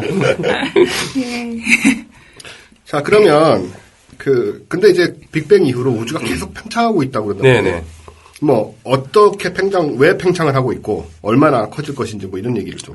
예, 그건 최근에 많이 밝혀졌어요. 그러니까 빅뱅 이후는 과학자들이 굉장히 자신 있게 얘기를 해요, 이제는. 네. 그래서 예전에는 팽창을 하는 이유는 폭발을 해서 일단 폭발을 했으니까 그 관성에 의해서 팽창을 하는 거라고. 그러니까 그건 어떻게 보면은 그 폭탄 파편 날아가는 것과 좀 네, 비슷한, 비슷한 거예요. 예. 그런 개념 비슷해. 한번 팽창을 했으니까 이게 멈출 이유가 없으니까 괜히 계속 팽창을 하는 거죠. 네. 만약에 멈춘다면 내부 물질들이 인력이 있어서 그 인력 때문에 다시 당겨져서 멈출 수 있을 거다. 그래서 팽창을 하긴 하는데 팽창 속도는 계속 줄어들 거다라고 생각을 했죠. 예. 한 15년 전까지는. 그 파편이 결국은 떨어지듯이. 네, 결국 떨어지듯이. 네, 중력, 그 내부 물질이 있으니까. 네. 이게 멈출지 안 멈출지는 모르지만 어쨌든 속도는 줄어들 거다라고 생각을 했어요. 근데 지금은 그렇게 생각 안 하는 건가요? 지금은 그게 아니고 점점 빠르게 팽창을 하고 있어요. 오히려 더 빨라진다. 네, 점점 빠른 속도로 팽창을 하고 있어요. 그거는 폭탄하고는 다르네요. 전혀 다르죠. 그러니까 이거는 돌을 위로 던졌는데 얘가 가다가 당연히 떨어져야 되는데 속도가 느려지다가 오히려 던졌는데 아무 짓도 안 했는데 갑자기 돌이 점점 빨라지면서 우주 밖으로 날아가 버리는 그게 관측으로 확인이 되는 건가요? 관측으로 확인이 된 거죠. 저기 도플러 효과 뭐 이런 걸로 확인이 되나요? 이건 멀리 있는 그 초진성이라는 별을, 그러니까 멀리 있는 별의 거리를 잰 겁니다. 아하. 예, 멀리 있는 별의 은하에 거리를 재어보니까 이게 예상보다 훨씬 더 멀리 있는 거예요. 훨씬 더 멀리 있다. 예. 그렇게 멀리 있으려면은 팽창 속도가 줄어들어서는 그렇게 멀리 있을 수가 없거든요. 아, 그게 이제 뭐 여러 경우에 나타나나 보죠. 그런 네. 식으로. 보편적으로. 어디를 보든지 다 예상보다 훨씬 멀리 가 있는 거죠. 그럼 이게 그러려면 무슨 이유가 있어야 될 거 아니에요? 그 이유가 점점 빠르게 팽창을 하기 때문에. 그러니까 이거 뭔가 과학자의 말장난에 놀아나는 것 같아요. 점점 빠르게 팽창하는 이유는 뭐가 네, 점점 빠르게 있을까요? 팽창하는 이유는 우주 공간에서 암흑 에너지라는 에너지가 있어서 암흑 그 에너지가 점점 빠르게 팽창을 시킨다라는 겁니다. 제가 어디서 들은 얘기로는 네. 그 암흑 에너지라는 게 네. 그 암흑 물질도 있는데 네. 그게 마치 어떤 그 형태의 어떤 에너지, 뭐 어두운 에너지와 어두운 물질이 존재하는 것 같지만 네. 사실은 이게 뭐 밝혀지지 않아서 모른다는 얘기라고 그렇죠. 이름을 그럴듯하게 붙인 거예요. 그런 거죠? 네, 그렇죠. 암흑 에너지, 원래는 정확하게 말하면 모르는 에너지라고 붙여야 됩니다. 과학자 체면에 또 그럴 수도 없고. 그럴 수도 없고, 근데 멋있게 하기 위해서, 뭔가 아는 것처럼 하기 위해서 암흑 에너지가 점점 빠르게 팽창을 시킨다. 그러면은 다시 말해서 암흑 에너지가 우주를 점점 더 빠르게 팽창시킨다는 말은 우주가 점점 빠르게 팽창시키는 어떤 뭔가가 있는데 그걸 모른다라는 그렇죠. 것과 같은 뜻이잖아요. 네, 그렇죠. 야, 이거 뭐야? 분명히 점점 빠르게 팽창하는 건 이제 다 동의를 할 수밖에 없어요. 관측적으로 밝혀졌기 때문에. 근데 그걸 가능케 하는 에너지의 정체는 모른다. 네, 뭔지 알 수가 없어요. 도저히. 그래서 암흑 에너지다. 그렇죠. 그래서 암흑 에너지다. 그런데 진공에서 에너지가 나오거든요. 실제로. 진공에서요? 네, 진공이 아무것도 없는 것 같지만 네. 진공 안에서는 실제 물질 입자들이 서로 그 분열돼서 나왔다가 빛이 됐다가 물질이 만들어졌다가 하기 때문에 실제로 에너지가 나와요. 실제로는. 그게 진공에너지라고 하는데 지금 진공이라고 말하는 게 네. 아무런 입자도 없는 예, 말 그대로 아무런 진공 입자도 없는 예, 상태에서 예, 조차 예. 거기에도 에너지는 들어있기 때문에 에너지는 들어있기 때문에 그 그 에너지가 에너지에서 물질이 만들어지는 예, 거예요. 만들어졌다가 없어졌다를 반복을 해서 그걸 진공에너지라고 하는데 그게 암흑에너지일 가능성이 큰다라기보다 그렇게 생각을 하는데 진공에너지가 암흑에너지면은 너무 커요. 지금 진공에너지가 사실은 생각보다 크거든요. 많은 사람들이. 예. 그럼 진공에너지가 암흑에너지라면은 진공에너지가 너무 크다? 예, 너무 큽니다. 암흑에너지 양에 비해서? 예. 그래서 진공에너지 말고 뭔가 다른 게 있지 않을까라고 생각을 하고 있죠. 이거를 밝혀내려면 뭐 어떻게 해야 되나요, 이런 거는? 아인슈타인보다 한 100배 정도 똑똑한 사람이 나와야 되지 않을까. 똑똑한 사람이 나와서 또 과학자들이 모른다라는 말을 암흑에너지라고 얘기하는 이런 네. 노력을 통해서 예산도 많이 얻어내고. 그렇죠. 암흑에너지를 밝혀내면은 예, 아인슈타인보다 더 위대한 사람이 되지 않을까. 그럼 지금은 또 이쪽에 이론 물리학계나 뭐 이런 쪽에 관심사가 또 이 분야겠네요. 예, 분야이긴 한데 사실 너무 막막해서 네. 예, 그 우주가 점점 빠르게 팽창한다라는 사실이 밝혀진 게 1998년인데 그게 10몇 년, 15년 네, 전. 15년 정도밖에 안 됐죠. 그러니까 그 전에 교과서가 완전히 다 바뀌어야 돼요. 지금 이미 많이 바뀌었지만 그러니까요. 이게 교과서가 사실은 완전히 바뀌었어요. 저도 과학 좋아하지만 뭐 옛날에 읽었던 책들하고 다 달라져 있어요. 막 네. 달라져 있으니까는 막 아는 척하고 이렇게 했다가 네. 다 헛거예요. 그게 다. 네. 네. 항상 애들한테 막 욕먹어. 애들한테 초등학생 이런 애들 그렇죠. 알고. 초등학생들은 자기 지금 최근 읽은 게 제일 네, 뭐 만화책 이런 데서 네. 뭐 좀 Y인가 뭐 이런 데서 보고는 아니에요. 막 이런다고요. 애들은 옛날 거 안 보니까. 그러니까요. 야, 내가 어렸을 때는 200억 년이었어, 임마. 이런 식으로 얘기하면은 뭐, 우리한테, 우리 옛날 어릴 때 뭐, 부모님들이 145태 얘기하던 식의. 그렇죠. 4.19 때 얘기하고 막, 그런 옛날 얘기더라고요. 그래서 정리를 하자면은 지금 최신 이론은 138억 년쯤 됐고, 네. 그리고 아까 무한한 점에서 시간과 공간과 물질과 에너지가 같이 팽창을 했는데, 그 전은 모르거나 해석할 수 없는 부분이다. 네. 그 직후부터는 아주 짧은 시간대부터 시작해서 네. 자신 있게 좀 얘기를 할 수가 있는 상황인데 네. 1998년에 비로소 팽창이 느려질 거라고 생각했었으나 네. 사실은 갈수록 더 빨라지고 있다라고 네. 지금 나온 거군요. 네, 그렇죠. 이게 지금 일종의 표준 모델인 예. 거죠, 예. 빅뱅의. 거의 표준적인 모델이죠. 그럼 이제 우리가 여기 생각할 게 이렇게 팽창을 한다라는 게 가져오는 어떤 결과가 있을 것 같아요. 그러니까 네. 아까도 이제 뭐 빅뱅 직후에도 팽창하면서 변하잖아요, 우주가. 네. 그럼 지금도 이제 점점 심지어 더 빨리 팽창하는 와중에 그렇죠. 우주의 변화가 오고 먼 미래에 어떤 우주가 될 것인가. 그게 예전 교과서에는 우주가 뭐 팽창을 하다가 뭐 열린 우주라든지 팽팽 우주라든지 닫힌 우주 이런 용어들이 나오거든요. 나오면서 그중에 어쩌면 뭐 다시 수축해서 빅크런치 형식으로 다시 또 수축과 팽창을 무한정으로 반복할 수 다시 있다. 모인다. 네. 그런 이론들이 있었는데 지금은 그거 다 끝났고요. 아. 이제 딱 하나밖에 안 남았습니다. 뭐죠? 계속 팽창한다. 무한히 네, 계속. 무한히 계속 점점 빠른 속도로 팽창한다. 아, 그럼- 이게 유일한 해답이에요. 그럼 옛날에 역시 제가 알고 있던 것들, 뭐 방금 말씀하신 거 제가 다 듣고 이제 네. 여러 가지 가능성으로 알고 있던 거거든요. 네. 그게 이제 완전 다 폐기된 완전히 다 건가요? 폐기됐습니다. 완전히 다 폐기됐고 이젠 유일하게 남은 건 계속 팽창을 하고 그것도 점점 더 빠른 속도로 팽창을 한다. 이게 현재로서는 유일한 답이에요. 제가 한 십몇 년 전인가 이럴 때 저한테 굉장히 참 정서적인 영향을 줬다라는 게 열사망이란 개념이었거든요. 예. 그러니까 이게 이제 우주가 점점 팽창을 하면서 네. 그 에너지로 점점 다 써가고 소위 이제 나중에 언젠가 우리 또 얘기를 하겠지만 엔트로피가 네. 계속 높아져가지고 나중에 열 평형 상태라는 게 되잖아요. 그럼 이제 그때는 우주가 정말 죽는 완전히 어떤 입자의 움직임도 없는 상태로. 네. 근데 지금은 어떻게 보나요? 그렇게 그럼 되죠. 아, 그게 그렇게 훨씬 되는 더 건가요? 빨리 되죠. 제가 생각했던 것보다 훨씬 더 빠른 속도. 빠르게 팽창하니까 그렇죠. 그 열사망이 앞당겨진 거고 그게 답이라고 지금 생각을 예. 하는 거군요, 예. 이제는. 물론 그때 말하던 그것과는 조금 다릅니다. 아, 그렇습니까? 그때는 그 열린 우주의 개념인데 지금은 평평한 우주이면서 그렇게 계속 빠르게 팽창하니까 뭐 그 어려운 얘기는 빼고 저도 잘 모르니까 예, 빼고 어쨌든 중요한 건 계속해서 팽창을 해서 우주는 모든 물질들이 다 흩어지는 그런 단계로 가게 됩니다. 그거는 뭐 우리 생전에 오는 일은 아니죠. 그렇죠. 뭐 얼마나 살 거냐 네, 알겠지만 뭐 한 100억 년 사시면 그 비슷한 모습. 100억 년, 100억 년 좀 힘들 것 같아요. 우주의 나이가 150억 년 좀 이제 138억 년이니까 앞으로 그 정도는 더 있어야. 반 적어도. 왔네요, 반. 그 정도는 더 있어야. 우주도 중년에 이제 적어도 꺾였어요. 꺾였어. 우주도. 별거 없어요 이제 앞으로는. 꺾이고 나면은 뭐. 그 전에 뭐 태양이 그 50억 년 중에 후에 없어질 거니까. 그렇죠. 네, 죽을 거니까. 저는 이게 정서적인 그 영향을 받았다고 얘기 드렸지만은, 물론 이제 말씀하신 대로 제가 이걸 겪을 건 아니죠. 그렇죠. 분명히 아닌데, 근데 이게 좀 서글픈 거예요. 이런 얘기를 보고 있으면은. 언젠가는 우주가 네. 우리가 알고 믿고 있는 이 네. 물질과 에너지 모든 것이 그렇게 시체같이, 그럼 그 이후라는 것은 없는 거잖아요. 이렇게 되면. 그렇다고 봐야죠. 현재의 과학으로 볼 때는. 그러면 이제 우리가 과학의 입장에서야 이게 이렇게 되고 이렇게 됐기 때문에 이렇게 된다라고 얘기할 수 있지만 예.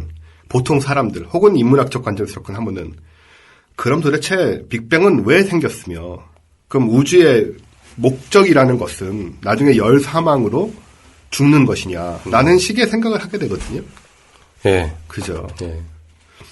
그건 제가 한 20년 후에 와서 다 대답해 드리겠습니다. 20년 후엔 대답을 들을 수 있는. 뭐, 그때쯤 되면은 저도 쓸데없는 생각 좀 많이 하지 않겠습니까? 예, 그러게요. 참, 저는 오늘 이렇게 기대를 했던 게 혹시 그 열사망을 우리가 비껴가는 게 아닌가, 이제는. 뭐 그런 기대를 살짝 했었는데 더 빨리 온다고 하니 참 안타까운 더 얘기입니다. 빨리 확실하게 된 거죠. 그럴 수 있다는 게 확실하게, 아니고. 예. 예. 예전에는 그럴 수도 있다 했는데, 이제는 분명히 그렇게 된다. 예, 감사합니다. 자, 우리 빅뱅 얘기 뭐 더 할 거 없을까요? 프레드 호일이라는 양반이 이 빅뱅 얘기를 이란 이름을 붙였잖아요. 네, 이제 1940년대에는 빅뱅 이론이 확실하게 다른 이론 하나와 경쟁을 하고 있었어요. 그때 뭐 정상우주론 이런 그렇죠. 거였죠. 우주가 원래부터 이랬다. 원래부터 우주가 이랬고, 시작도 끝도 없이. 네, 점점 뭐 팽창을 한다는 거 그때 밝혀졌거든요. 팽창을 하면은 팽창하는 공간에 새로운 은하들이 생겨난다. 네. 네, 계속해서. 어떻게 보면 말이 안 되거든요. 새로운 은하들이 왜 갑자기 왜 생겨나? 그러게요. 그죠? 근데 그 사람들이 보기에는 우주가 갑자기 뻥 터져서 생겼어? 그게 더 말이 안 되죠. 네. 그러니까 그 프레드 호일이라는 사람이 그럼 우주가 뻥 터져서 생겼단 말이야? 하고 그럼 그때 쓴 용어가 빅뱅이거든요. 그럼 프레드 호일은 빅뱅을 네. 반대하는 입장. 반대를 했지만 그때는 아주 우습게 보면서 얘기를 한 거죠. 비웃음. 네, 웃기고 있네. 무슨 네. 빅뱅이야. 이렇게. 그런 한 게, 강호프라는 사람이 굉장히 유무 감각이 있는 과학자였는데, 야, 그 이름 좋다. 그래가지고 그걸로 하자. 그래서. 강호프란 분은 이 프레드 호일의 후배 되시는 분일까요? 좀? 조금 젊죠. 근데 이제 빅뱅 쪽을 지지하던. 그러니까 노인들이 무슨 뭐 말 한마디 잘못했다가 후배한테 물 먹은 거지 뭐. 이 양반은 뭐 서 프레드 호일 막 그러잖아요. 예, 아주 뭐 당대 최고의 예. 그 과학자였죠. 그러면은 이게 정상우주론 얘기를 하셨는데 이 정상우주론적인 관점에 따르면은 시작도 없고 끝도 없이 그렇죠. 우주는 항상 네, 이랬다. 항상 그게 또 있잖아요. 아인슈타인이 좋아했던 얘기잖아요.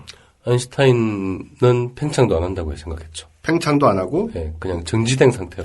완전히 네, 정지. 완전 정지된 상태로 그냥 가만히 있다라고 생각했죠. 그게 이제 아인슈타인의 저도 이제 왜 아인슈타인은 계속 그걸 고집했나. 네.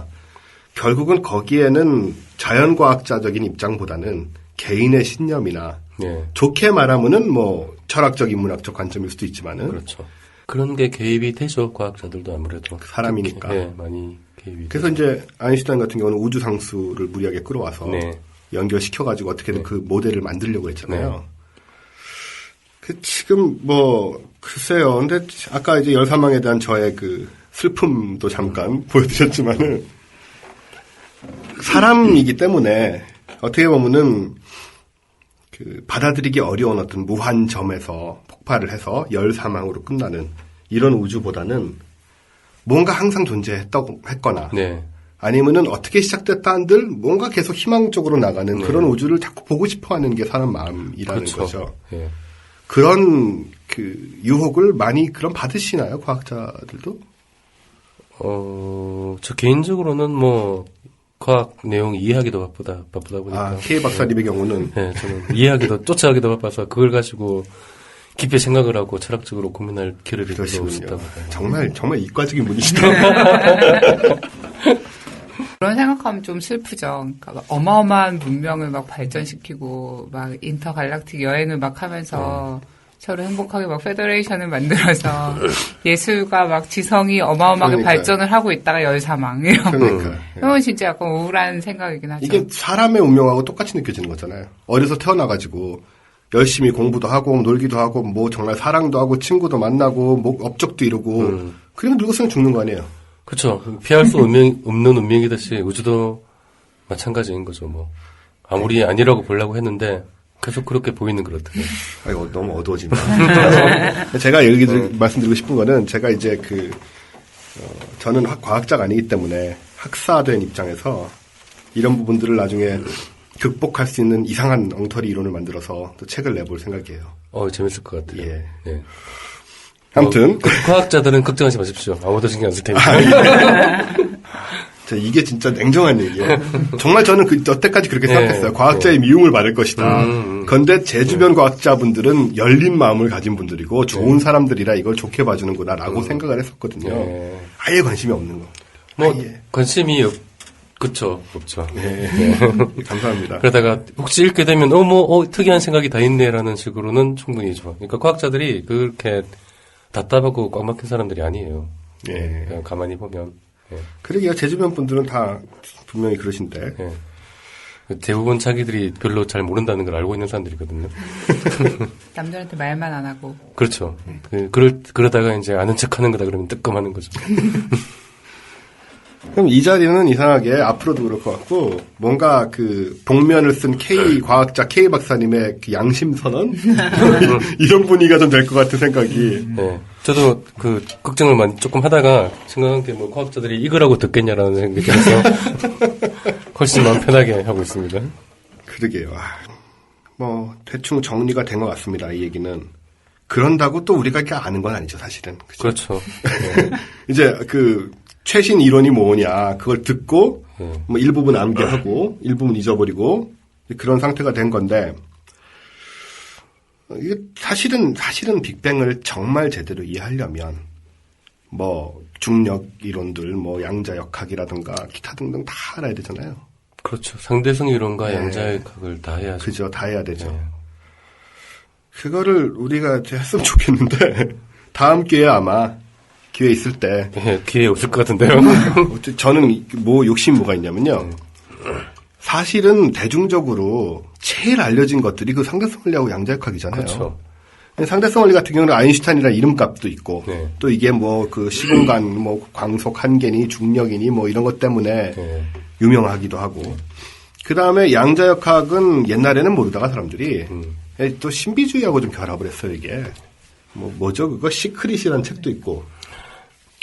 그러니까 양자역학적 개념을 가지고 와서 그게 이제 마치 우리 일상에서 양자역학을 적용을 하면은 우리가 원하는 세계가 펼쳐진다든가 이런 식의 얘기를 하고 있고 그래서 익숙하거든요, 사람들한테. 이게 과학자들이 상대성 이론이나 양자역학 얘기하기를 좀 꺼려하는 이유가 전혀 몰라서는 아니에요. 과학자들도 당연히 과학자인데 이해를 하죠, 어느 정도는. 근데 속속들이 다 이해하기는 힘들어요. 아무리 똑똑한 과학자를 하더라도 상대성 이론과 양자 이론을 완벽하게 빈틈없이 이해한다라고 자신할 수 있는 사람은 아마 거의 없을 거라고 봐요. 네. 그런데 어렴풋이 이해한 사람이 이런 예를 들어가지고 이게 상대성 이론적으로 이렇고 양자역학적으로 이렇다라고 얘기를 하면은 틀렸다는 걸 알면서도 어떻게 구체적으로 이렇게 틀렸다라고 정확하게 지적하기는 힘들어요. 그만큼의 깊이 있는 이해를 하는 것 자체는 쉽지가 않기 때문에. 그래서 오히려 상대성 원리나 양자역학 관련된 이런 일반 대중론들이 확산이 되는 거군요. 그렇죠. 또 확산이 되기도 하고 과학자들은 그런 사람들하고 얘기하기를 어느 정도 좀 회피하는 것도 있고 그러다 보니 또 잘못된 관점이 퍼져나가는 경우도 있고 그런 경우가 있습니다. 그럼 제가 그런 책을 써서 막 한다고 해도 사실은 포인트를 탁탁 찍어가지고 비판하기가 좀 어려운 미묘한 부분들이 있다는 얘기거든요. 과학자들끼리 한 얘기가 아무리 엉뚱한 소리를 해도 얘가 틀렸다는 걸 확실하게 증명하기는 힘들다. 네. 좋은 시장인데. 글쓴이 입장에서. 그러게요. 저는 근데 개인적으로 또 과학을 또 좋아하다 보니까 사실은 한 20, 30년 전부터 이제 그런 것들을 좀 경계하는 입장도 있어요. 예. 너무 쉽게 사람들이 돈 벌려고 하는 거 아닌가. 그리고 마치 양자역학적인 관점을 도입하면은 세상의 모든 것이 내가 기대하는 대로 이루어진다고 하는데 안 그렇잖아요. 예. 그럴 리가 없고. 그렇죠. 그러니까 그런 책들이 막 몇십만 권, 100만 권씩 막 국내에서도 팔린단 말이에요. 그러니까 그러니까 정확하게 기준할 수는 없지만 그 기준이라는 게 있어요. 어느 정도 과학 얘기를 네. 하면서도 이게 정확하진 않지만 그래도 어느 정도 합리적으로 하려고 한다라는 느낌을 받는 게 있고, 무슨 말도 안 되는 소리야라고 이게 정확하게 찍긴 힘들어도 뭐 말도 안 되는 소리야라고 하는 부분들이 있거든요. 그거는 정확한 기준이 있는 게 아니고 어느 정도 이제 훈련이 된 사람이 보면은 그렇겠죠. 알 수 있는 거죠. 네. 아무튼 다음에 뭐 저도 혹시라도 지금 말씀 들어보니까 참 어려울 것 같긴 한데 기회가 있으면은 양자역학이나 상대성 원리도 한번 다뤄보고 싶긴 한데 뭐 그렇다면은 과학자이신 K 박사님은 좀 불편하실 테니까 네. 학사인 제가 아무렇게나 얘기하고 그렇죠. 정말 완전히 틀리지 않은 한의 선에서 뭐 이렇게 하면은 대충 되지 않을까 네, 싶기도 저도 한데 그 상대성 이론이나 양자역학 전공하신 분 한번 모시고 싶어요. 예. 네, 저도 공격 좀 해보게. 예, 그러면은 그거는 이제 다음 기회에 생각을 해보도록 하고요. 빅뱅 뭐 부족하나마 뭐 이 정도 얘기를 해야 될 것 같네요. 예. 다음에 또 혹시 기회가 있으면은 또 새로운 얘기가 나오면은 네. 빅뱅에 대해서 그러니까 네. 우리가 이 천문학이나 이쪽에서는 얘기를 하다 보면은 자꾸 빅뱅 관련된 얘기가 나올 것 같아요. 결국. 네, 넣을 수밖에 예. 없죠. 네. 그러면서 또 깊이 좀 살펴볼 수 있지 않나 네. 그런 생각을 해봅니다. 네. 그리고 제 외워보려고요. 지드래곤, 탑, 태양, 승리, 대성 됐습니다. 맞습니다. 빅뱅 네, 마무리 끝. 자, 다음 코너는 아인슈타인의 화장실. 아인슈타인의 화장실은 과학 역사 속의 가십, 괴담, 실패담 이런 얘기들을 한번 해보는 코너인데요. 뭐 제목에 별 뜻은 없고요. 아인슈타인 유명하니까 아까 뉴턴의 발가락 나왔으니까 아인슈타인 나오는 거고 화장실을 우리 주로 이제 화장실에서 사실은 현실은 안 그런데 괴담, 가십 이런 거는 뭔가 화장실에서 읽거나 나눠야 될 것 같은 화장실 낙서로 예전에 그러니까요. 예. 그런 의미로 이제 붙인 이름이에요. 오늘 드릴 얘기는 유명한 물리학자, 노벨 물리학 수상자죠. 1945년도 노벨 물리학상 수상한 볼프강 파울리에 대한 얘기입니다. 이게 뭐 아시는 분들은 아실 텐데 이 양반이 뭐 물리학상을 받았으니까 노벨 물리학상을 당연히 아주 유명한 네. 유능한 물리학자인데 이 파울리 효과라는 게 있어요. 근데 이게 보니까는 물리학 법칙이 아니더라고요. 네, 원래 파울리는 그 베타올리라고 해서 네. 파울리의 베타올리라고 그게 그 사람 유명한 교과서에 나오는 용어입니다. 물리학 교과서요. 물리학 교과서에 나오는 고등학교 교과서에도 나와요. 예? 고등학교 이름 들은 기억이 없지. 네, 제 기억으로 분명히 나왔거든요. 뭐 무슨 얘기인가요? 아무도 베타올리는? 모르는 얘기입니다. 네. K 박사님도 천혜야 당연히 알죠. 제가 모른다 그러면 안 되죠. 뭐 간단히만 설명을 드리면 간단히 얘기하면 한 장소에 두 개가 있을 수 없다. 네, 한 장소에 두 개의 물질이 있을 수가 없다. 그거 그 사실은, 유명한 얘기인데. 네, 당연한 얘기인데. 그저 네, 뻔한 얘기. 굉장히 뻔하고 당연한 얘기인데 그걸 수학적으로 증명을 한 거죠. 하신 분이군요. 그래서 그걸로 노벨 물리학상을 받았죠. 그러니까 이게 정말 상식적으로 뻔한 얘기도 예. 수학적으로 증명을 할 수 있으면 노벨상을 받을 수 있다. 그렇죠. 그게 수학적으로 증명을 해서 이제 그게 실질적으로 어떤 뭐 압력을 미친다든지 그런 것들을 다 계산을 할 수 있게 만들었기 때문에. 그렇군요. 이게 근데 제가 궁금한 게 물질이 같은 시간에 같은 장소에 존재할 수 없다. 사실 SF에 많이 나온 얘기거든요. 하나의 물질이 아니라 네. 두 개의 물질이 한 장소에 같이 있을 수 있다. 두 개의 물질이 한 장소에. 정확하게 말하면 장소라기보다 같은 에너지 상태를 취할 수 없다라는 같은 에너지 상태를 취할 수 없다. 점점 과학적인 얘기가 되고 있는데 그러게요. 과학자들이 항상 어려운 게 질문이 들어오면 들어올수록 점점 더 과학적으로 정확한 얘기를 해야지. 그렇군요. 네, 그러다 이제 조금 더 질문하면 내가 더 정확한 얘기 할 겁니다.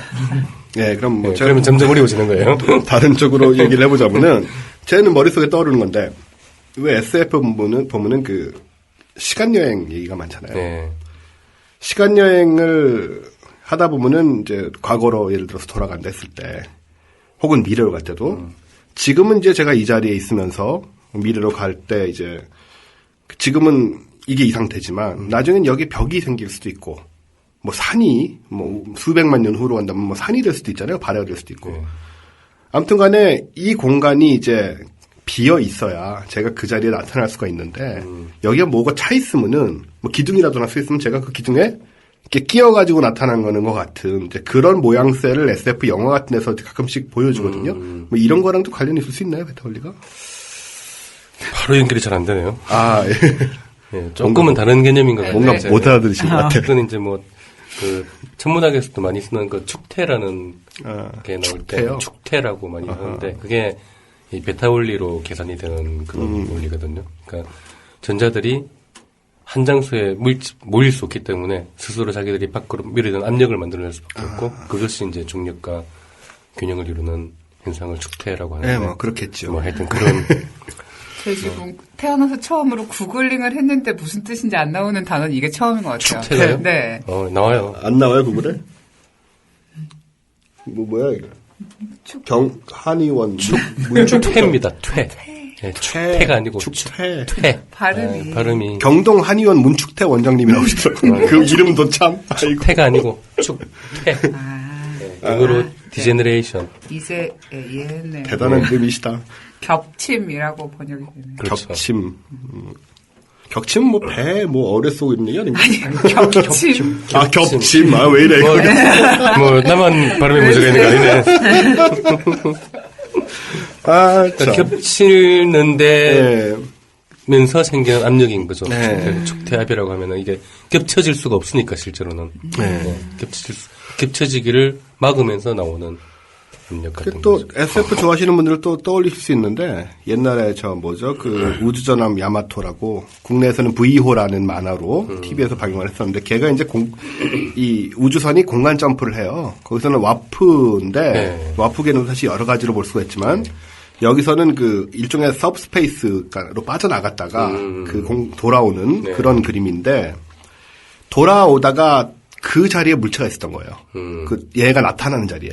그래가지고 얘가 이제 축퇴 상태에 이렇게 겹쳐버린 거죠. 얘가 낑겨가지고 이렇게 두 개가. 뭐 이런 그런 얘기가 나왔던 기억이 나요.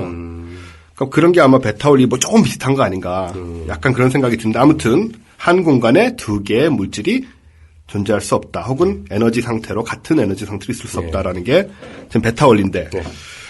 자, 베타올리에 대해서 공부는 했고, 근데 이제 지금 우리가 관심이 있었던 거는 파울리 효과라는 또 다른 하나의 그 물리학 이론은 아닌, 네. 이거는 제가 지금 제가 알기로는 이 양반이 가는 데마다 그 실험실에 사고가 나고 네. 실험 기기가 고장나는 그런 원리라고 그러거든요. 네, 뭐 물리학계에서는 꽤 유명한 일합니다. 이게 그 실제로 이런 일이 계속 있었던 거죠. 뭐 그랬다고 하더라고요. 그 당시에. 이거를 그렇다면은 근데 그 과학자분들이 네. 이 파울리 효과라는 이름까지 붙이시려면 뭐 어느 정도의 검증을 또 해봐야 되는 거 아닌가요? 검증을 했다는 얘기도 있어요. 그 조수 중에는 그 기록에 다 남아 있다. 수학적 증명은. 네, 수학적 증명은 이게 뭐 안 되는 거고. 뭐 그러니까 제가 이제 옛날부터 되게 재밌게 봤던 건데요. 이게 사실은 이 물리 법칙에 따르면 물리 법칙이라고 이제 써놨더라고요. 네. 제가 이거 보는 데는 네. 단지 파울리가 있는 것만으로도 네. 실험실 안에서 온갖 사고, 또 실험상 큰 이변이 일어난대요. 그래서 근데 이게 웃긴 게 이 파울리 효과라는 것을 붙이고 이렇게 뭐 솔직히 말해서 놀려먹은 것 같은데 네. 이걸 한 사람들이 되게 유명한 물리학자들이 옆에서 네. 그 짓을 하고 있더라고요. 아까 그 가모프 얘기하셨잖아요. 네네네. 이 조지 가모프 이 양반이 이 양반도 노벨 물리학상 수상자인가요? 그렇진 않나요? 가모프가? 가모프가 제 기억으로 아닙니다. 아닌가요? 네. 아무튼 뭐 그 급의 근데 유명한 이 양반이 파울리가 무척이나 훌륭한 이론 물리학자라서 네. 그가 문턱에 들어서기만 해도 실험실 안에서 뭔가 망가졌다는데 네. 이걸 보면서 제가 느낀 거는 그 이론 물리학자와 실험 물리학자들 사이에 서로 비웃는 그런 그렇죠. 뉘앙스가 약간 그런 게 있죠. 이건 뭐 하도 유명한 얘기라서 아마 파울리가 등장하는 물리학 책이면 다 나오는 얘기예요. 워낙 파울리가 그런 걸로 유명해서 파울리가 아주 철저한 이론 물리학자였거든요. 아주 철저한. 아주 철저한. 그런, 네. 그건 무슨 의미죠? 실험 물리학에 대한 어떤 그런, 실험이라는 거는 한 번도 해본 적이 없는. 한 번도 해본 적이 네, 없다. 아마 뭐 해봤을지 모르겠지만. 예. 지금 과학자들 중에도 뭐 천문학자들 중에서도 망원경을 한 번도 안 보는 천문학자들도 가끔 있거든요. 천문학자가요? 네. 이론을 중심으로 하는. 하늘 별 보고도 뭔지 몰라요. 그분들은. 아, 그렇게 해도 천문학자가 될 수가 있군요. 그렇죠. 네, 이렇게 철저하게 이론만 하는 그런 사람들이 그러면은 있으니까. 그런 천문학자와 소위 말하는 그 이론 물리학자와의 차이는 뭔가요? 거의 비슷하죠. 거의 비슷한. 예, 이론을 많이. 다만 이제 어떤 과에서 박사를 받았냐 뭐 이런 차이인가요? 이론 물리학과나 천문학과. 주제가 물리학이냐 전문학이냐. 그러니까 어차피 다 이학 박사니까. 그러게요. 이런 거 우리가 모르는 얘기인데, 그죠? 여기 또 그 조서 아까 말씀하셨는데, 이 루돌프 파이어스라는 사람 얘기가 나오거든요. 근데 이 양반의 얘기에 따르면은 실험실 안에 파울리가 나타나면 기계가 고장 나거나 진공 펌프가 새거나 유리 실험 도구가 산산조각이 났대요. 이거 뭐 네. 유리겔라도 아니고. 근데 이게 이제 그 파울리의 그 철저한 이론 물리학자로서의 면모가 실험의 불필요함을 실험을 방해할 정도의 어떤 기로서 나타나는 거냐. 그런 근데 이 사람도 무슨 상 받은 사람인가? 예. 근데 그 재밌는 게 제 주변에 이런 비슷한 친구가 한 명 있었어요. 아마 아, 정말요? 네, 지금 역시 과학자가 되어 있는 친구인데 이름이 섭으로 끝나기 때문에 섭. 네, 우리가 세비 효과라고 불렀거든요. 근데 정말 이 친구가 컴퓨터를 만지면 네, 컴퓨터가 다 망가져요. 네, 저도 당했고 제 옆에 있는 컴퓨터가 어떻게 망가집니까? 어떤 식으로? 모르죠. 이유를 알 수 없는 문제가 생겨요. 이게 근데 이제 컴퓨터가 고장난다는 게 네. 뭐 소프트웨어 고장도 있고 하드웨어 고장도 있고 여러 가지 형태가 있는데 바이러스를 먹을 수도 있고 그렇죠. 어떤 형태로 주로 세 가지가 거의 복합적으로 랜덤하게 그냥 랜덤하게. 예. 얘가 컴퓨터를 한번 만져서 근데 컴퓨터를 굉장히 잘하거든요. 네. 잘하다 보니 뭐가 잘 안 되면은 이 친구를 부탁을 해요. 좀 네. 어떻게 좀 손봐달라고 그러면은 고쳐요. 근데 그건 고쳐지는데 엉뚱한 문제가 생겨요. 이건 도저히 아무런 전문가가 와도 원인을 알 수 없는 그런 문제들이 생기고 그런 일들이 그러면 아주- 좀 학자로서 예, 지금 열심히 잘 과학 연구하고 있습니다. 일화가 하도 많아가지고 친구 중에 한 명은 그걸 기록으로 남긴 친구도 있어요. 다음에 저희 그분을 이 자리에 모실 수 있을까요? 네, 혹시? 아마 마이크 고장 날 겁니다. 저쪽 컴퓨터 파일이 날아간다든지. 아니 근데 그럼 뭐 그런 게 진짜로 뭐 있나요? 뭐가? 우연에 불과할 것 보면은 파울리가 어디서 뭐 문제가 생기는데 누가 농담으로 근처에 파울리가 있나? 파울리는 다른 데 가 있어야 되는데 네. 했는데 나중에 알고 보니까 기차를 타고 지나오고 있었다. 그런 얘기가 있거든요. 그런데 아까 그 말한 친구랑 비슷한 현상이 한번 있었어요. 아 그분도 그런 식으로. 네, 제가 2004년에 영국에 있었는데 네. 그 해에 유럽에서는 보기 드문 폭설이 유럽 전체에 설마 없어졌어요. 그분의 영향으로 거기에 그 친구가 네덜란드에 회의가 있어서 아. 비행기를 타고 공항에 내렸어요. 그 친구가 내리자마자 폭설로 공항이 폐쇄가 됐어요. 공항을 고장냈군요. 네, 공항 자체가 폐쇄가 그게 그 공항 문 열고 처음이랍니다. 그런 일이 실제로 벌어지고 이 어마어마한 세비 효과로 그냥 뭐 이 정도면 신적인 힘이라고 네, 해도 거의 신적인. 파울리 따위는 뭐 저리 가란데요. 이게 재밌는 게 파울리가 여기 자기 자신은 한 번도 그런 불운을 겪은 적이 없거든요. 자기 물건은 안 자기 물건은 문제가 안 돼요. 예, 뭐야? 그 사람은 실험하는 사람이 아니니까 항상 네. 자기는 실험을 안 하니까. 네. 근데 이 친구도 위성 관측 자료를 가지고 논문을 써야 돼요. 박사학위 논문을. 아, 그러기 위해서는 일본과 이제 공동 연구를 했는데 일본 위성이 무사히 발사를 해야 됩니다. 네. 그래서 사람들이 많이 걱정을 했어요. 한국에 와 있어라. 네, 그 친구가 네. 있는데 이게 무사히 발사가 될까? 그래서 그 교수님은 발사할 때 한국 보내야 되는 거 아니까 진지하게 말씀하셨고 그런데 제가 그때 자신 있게 얘기했습니다. 자기 졸업에 달린 문제이기 때문에 문제 없을 거다. 그래서 성공적으로 발사가 와, 됐어요. 결과적으로 성공을. 네, 성공했어요. 그러니까 제가 파울리 얘기를 보면서 비슷한 얘기가 나와요, 사실은. 그 나오는데 이게 이제 하도 파울리가 이러니까 주변에 과학자들이 파울리를 놀려먹으려고 그랬다는 거예요.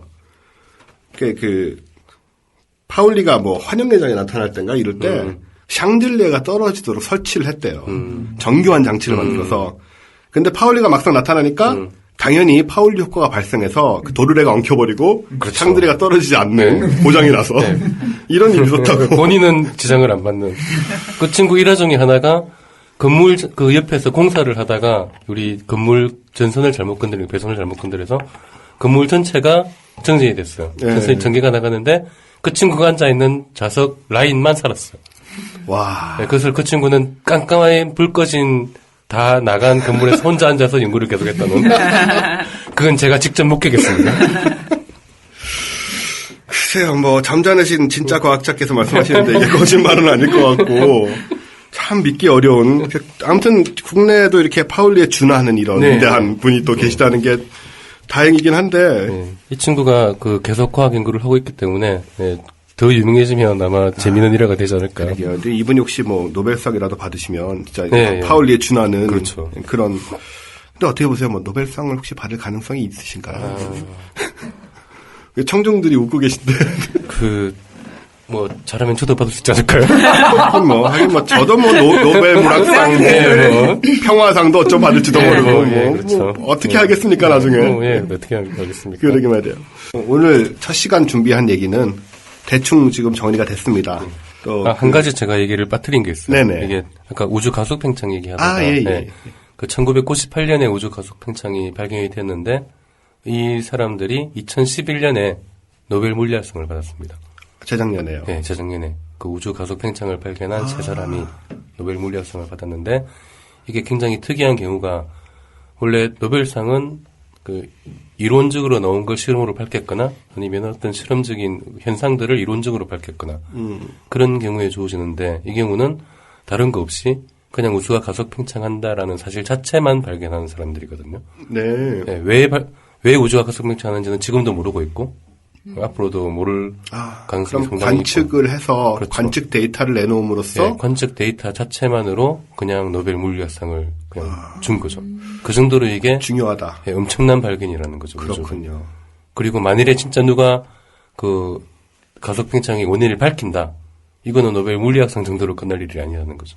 그렇겠네요. 그러니까 이 아인슈타인을 능가하는 대단한 사람이 될 수 있다. 지금 말씀 들어보니까 그 우주 배경 복사 발견한 팀도 네, 그렇죠. 그 당시에 그 우연히 예. 관측 무슨 뭐 우연히 하다가 그 사람들은 우연히 발견을 하긴 했지만 우주 배경 백사는 이론적으로는 그 이미 예측이 있었고. 되고 있었어요. 그걸 이제 우연히 찾아내서 예. 이렇게 맞아 그렇죠. 떨어진 맞아 거군요. 떨어진 거죠. 그런데 이게 가속 팽창 같은 경우는 전혀 예상 반대의 현상이 나온 거고 아하. 예, 그걸 발견했다는 것만으로 상을 주는 거니까. 이 상당히 13년 특이한 후에 상을 주는 거는 그 13년 동안 여러 사람들이 관측을 해서 확실하게 지금 확실하게 결과가 나왔다. 인정을 받고 있는 사실이 된 거죠. 네, 뭐 준비한 얘기는 여기까지 될 것 같습니다. 뭐 첫 회 잘 들으셨는지 모르겠고요. 일단은 한 달에 한 번 정도 준비를 하려고 하는데 잘 되면은 좀 더 자주 할지도 모르고 또 앞으로 다른 전문가들도 많이 모실 예정입니다. 그래서 우리 K 박사님은 네, 아마 다른 매번 전문가 모셔야 됩니다. 왜냐하면 제 미치는 이제 다 떨어졌기 때문에. 한 시간에 만에. 네, 한 시간 만에 다 떨어졌기 때문에. 공부를 몇 년 하셨는데 좀 더 공부해야 됩니다, 이제. 우리 K 박사님은 뭐 계속 나오시는 걸로 나오셔가지고 네네. 예, 얘기를 하시면서 정체가 들킬 때까지만 하겠습니다. 정치가 들킨 그냥 하시면 되죠. 뭐. 어차피 들킨 거. 새로운 그 전문가들 오늘 우리가 저 빅뱅 천문학 얘기를 했지만은 앞으로는 또 다른 얘기 뭐 생물학이라던가 기타 등등 여러 가지 과학 분야에 대한 그런 얘기를 좀 폭넓게 하려고 하고요. 예. 그런 식으로 우리 이 프로그램 제목이 뭐였지? 과학하고 앉아있네라고. 아, 예. 앉았으니까. 예, 그럼요. 예. 아, 그리고 저희가 페이스북을 만들었습니다. 페이스북 주소는 www.facebook.com/하고 Science with People인데요. 이 영어로 다들 쓸 줄 아시죠? Science with People. 저희 쉽게 하려고 했는데 다 없더라고요. 다 나갔더라고요. 이렇게 이제 페이스북 홈페이지를 만들었으니까 이거 들으시고 뭐 느낌이라든가 평이라든가 혹은 뭐 앞으로 해줬으면 하는 얘기라든가 이런 것들을 적어주시면 저희가 읽어보고 저희가 반영하고 싶으면 하고 아니면 안 하고 그런 쪽으로 그렇게 하기 쉬운 것만 하는 거예요. 쉬운 거 저희가 할 수 있는 쉬운 쪽으로 저희가 한번 마련을 해보도록 하겠습니다. 네, 오늘 들어주신 여러분 감사드리고 다음에 또 뵙겠습니다. 감사합니다. 감사합니다. 감사합니다.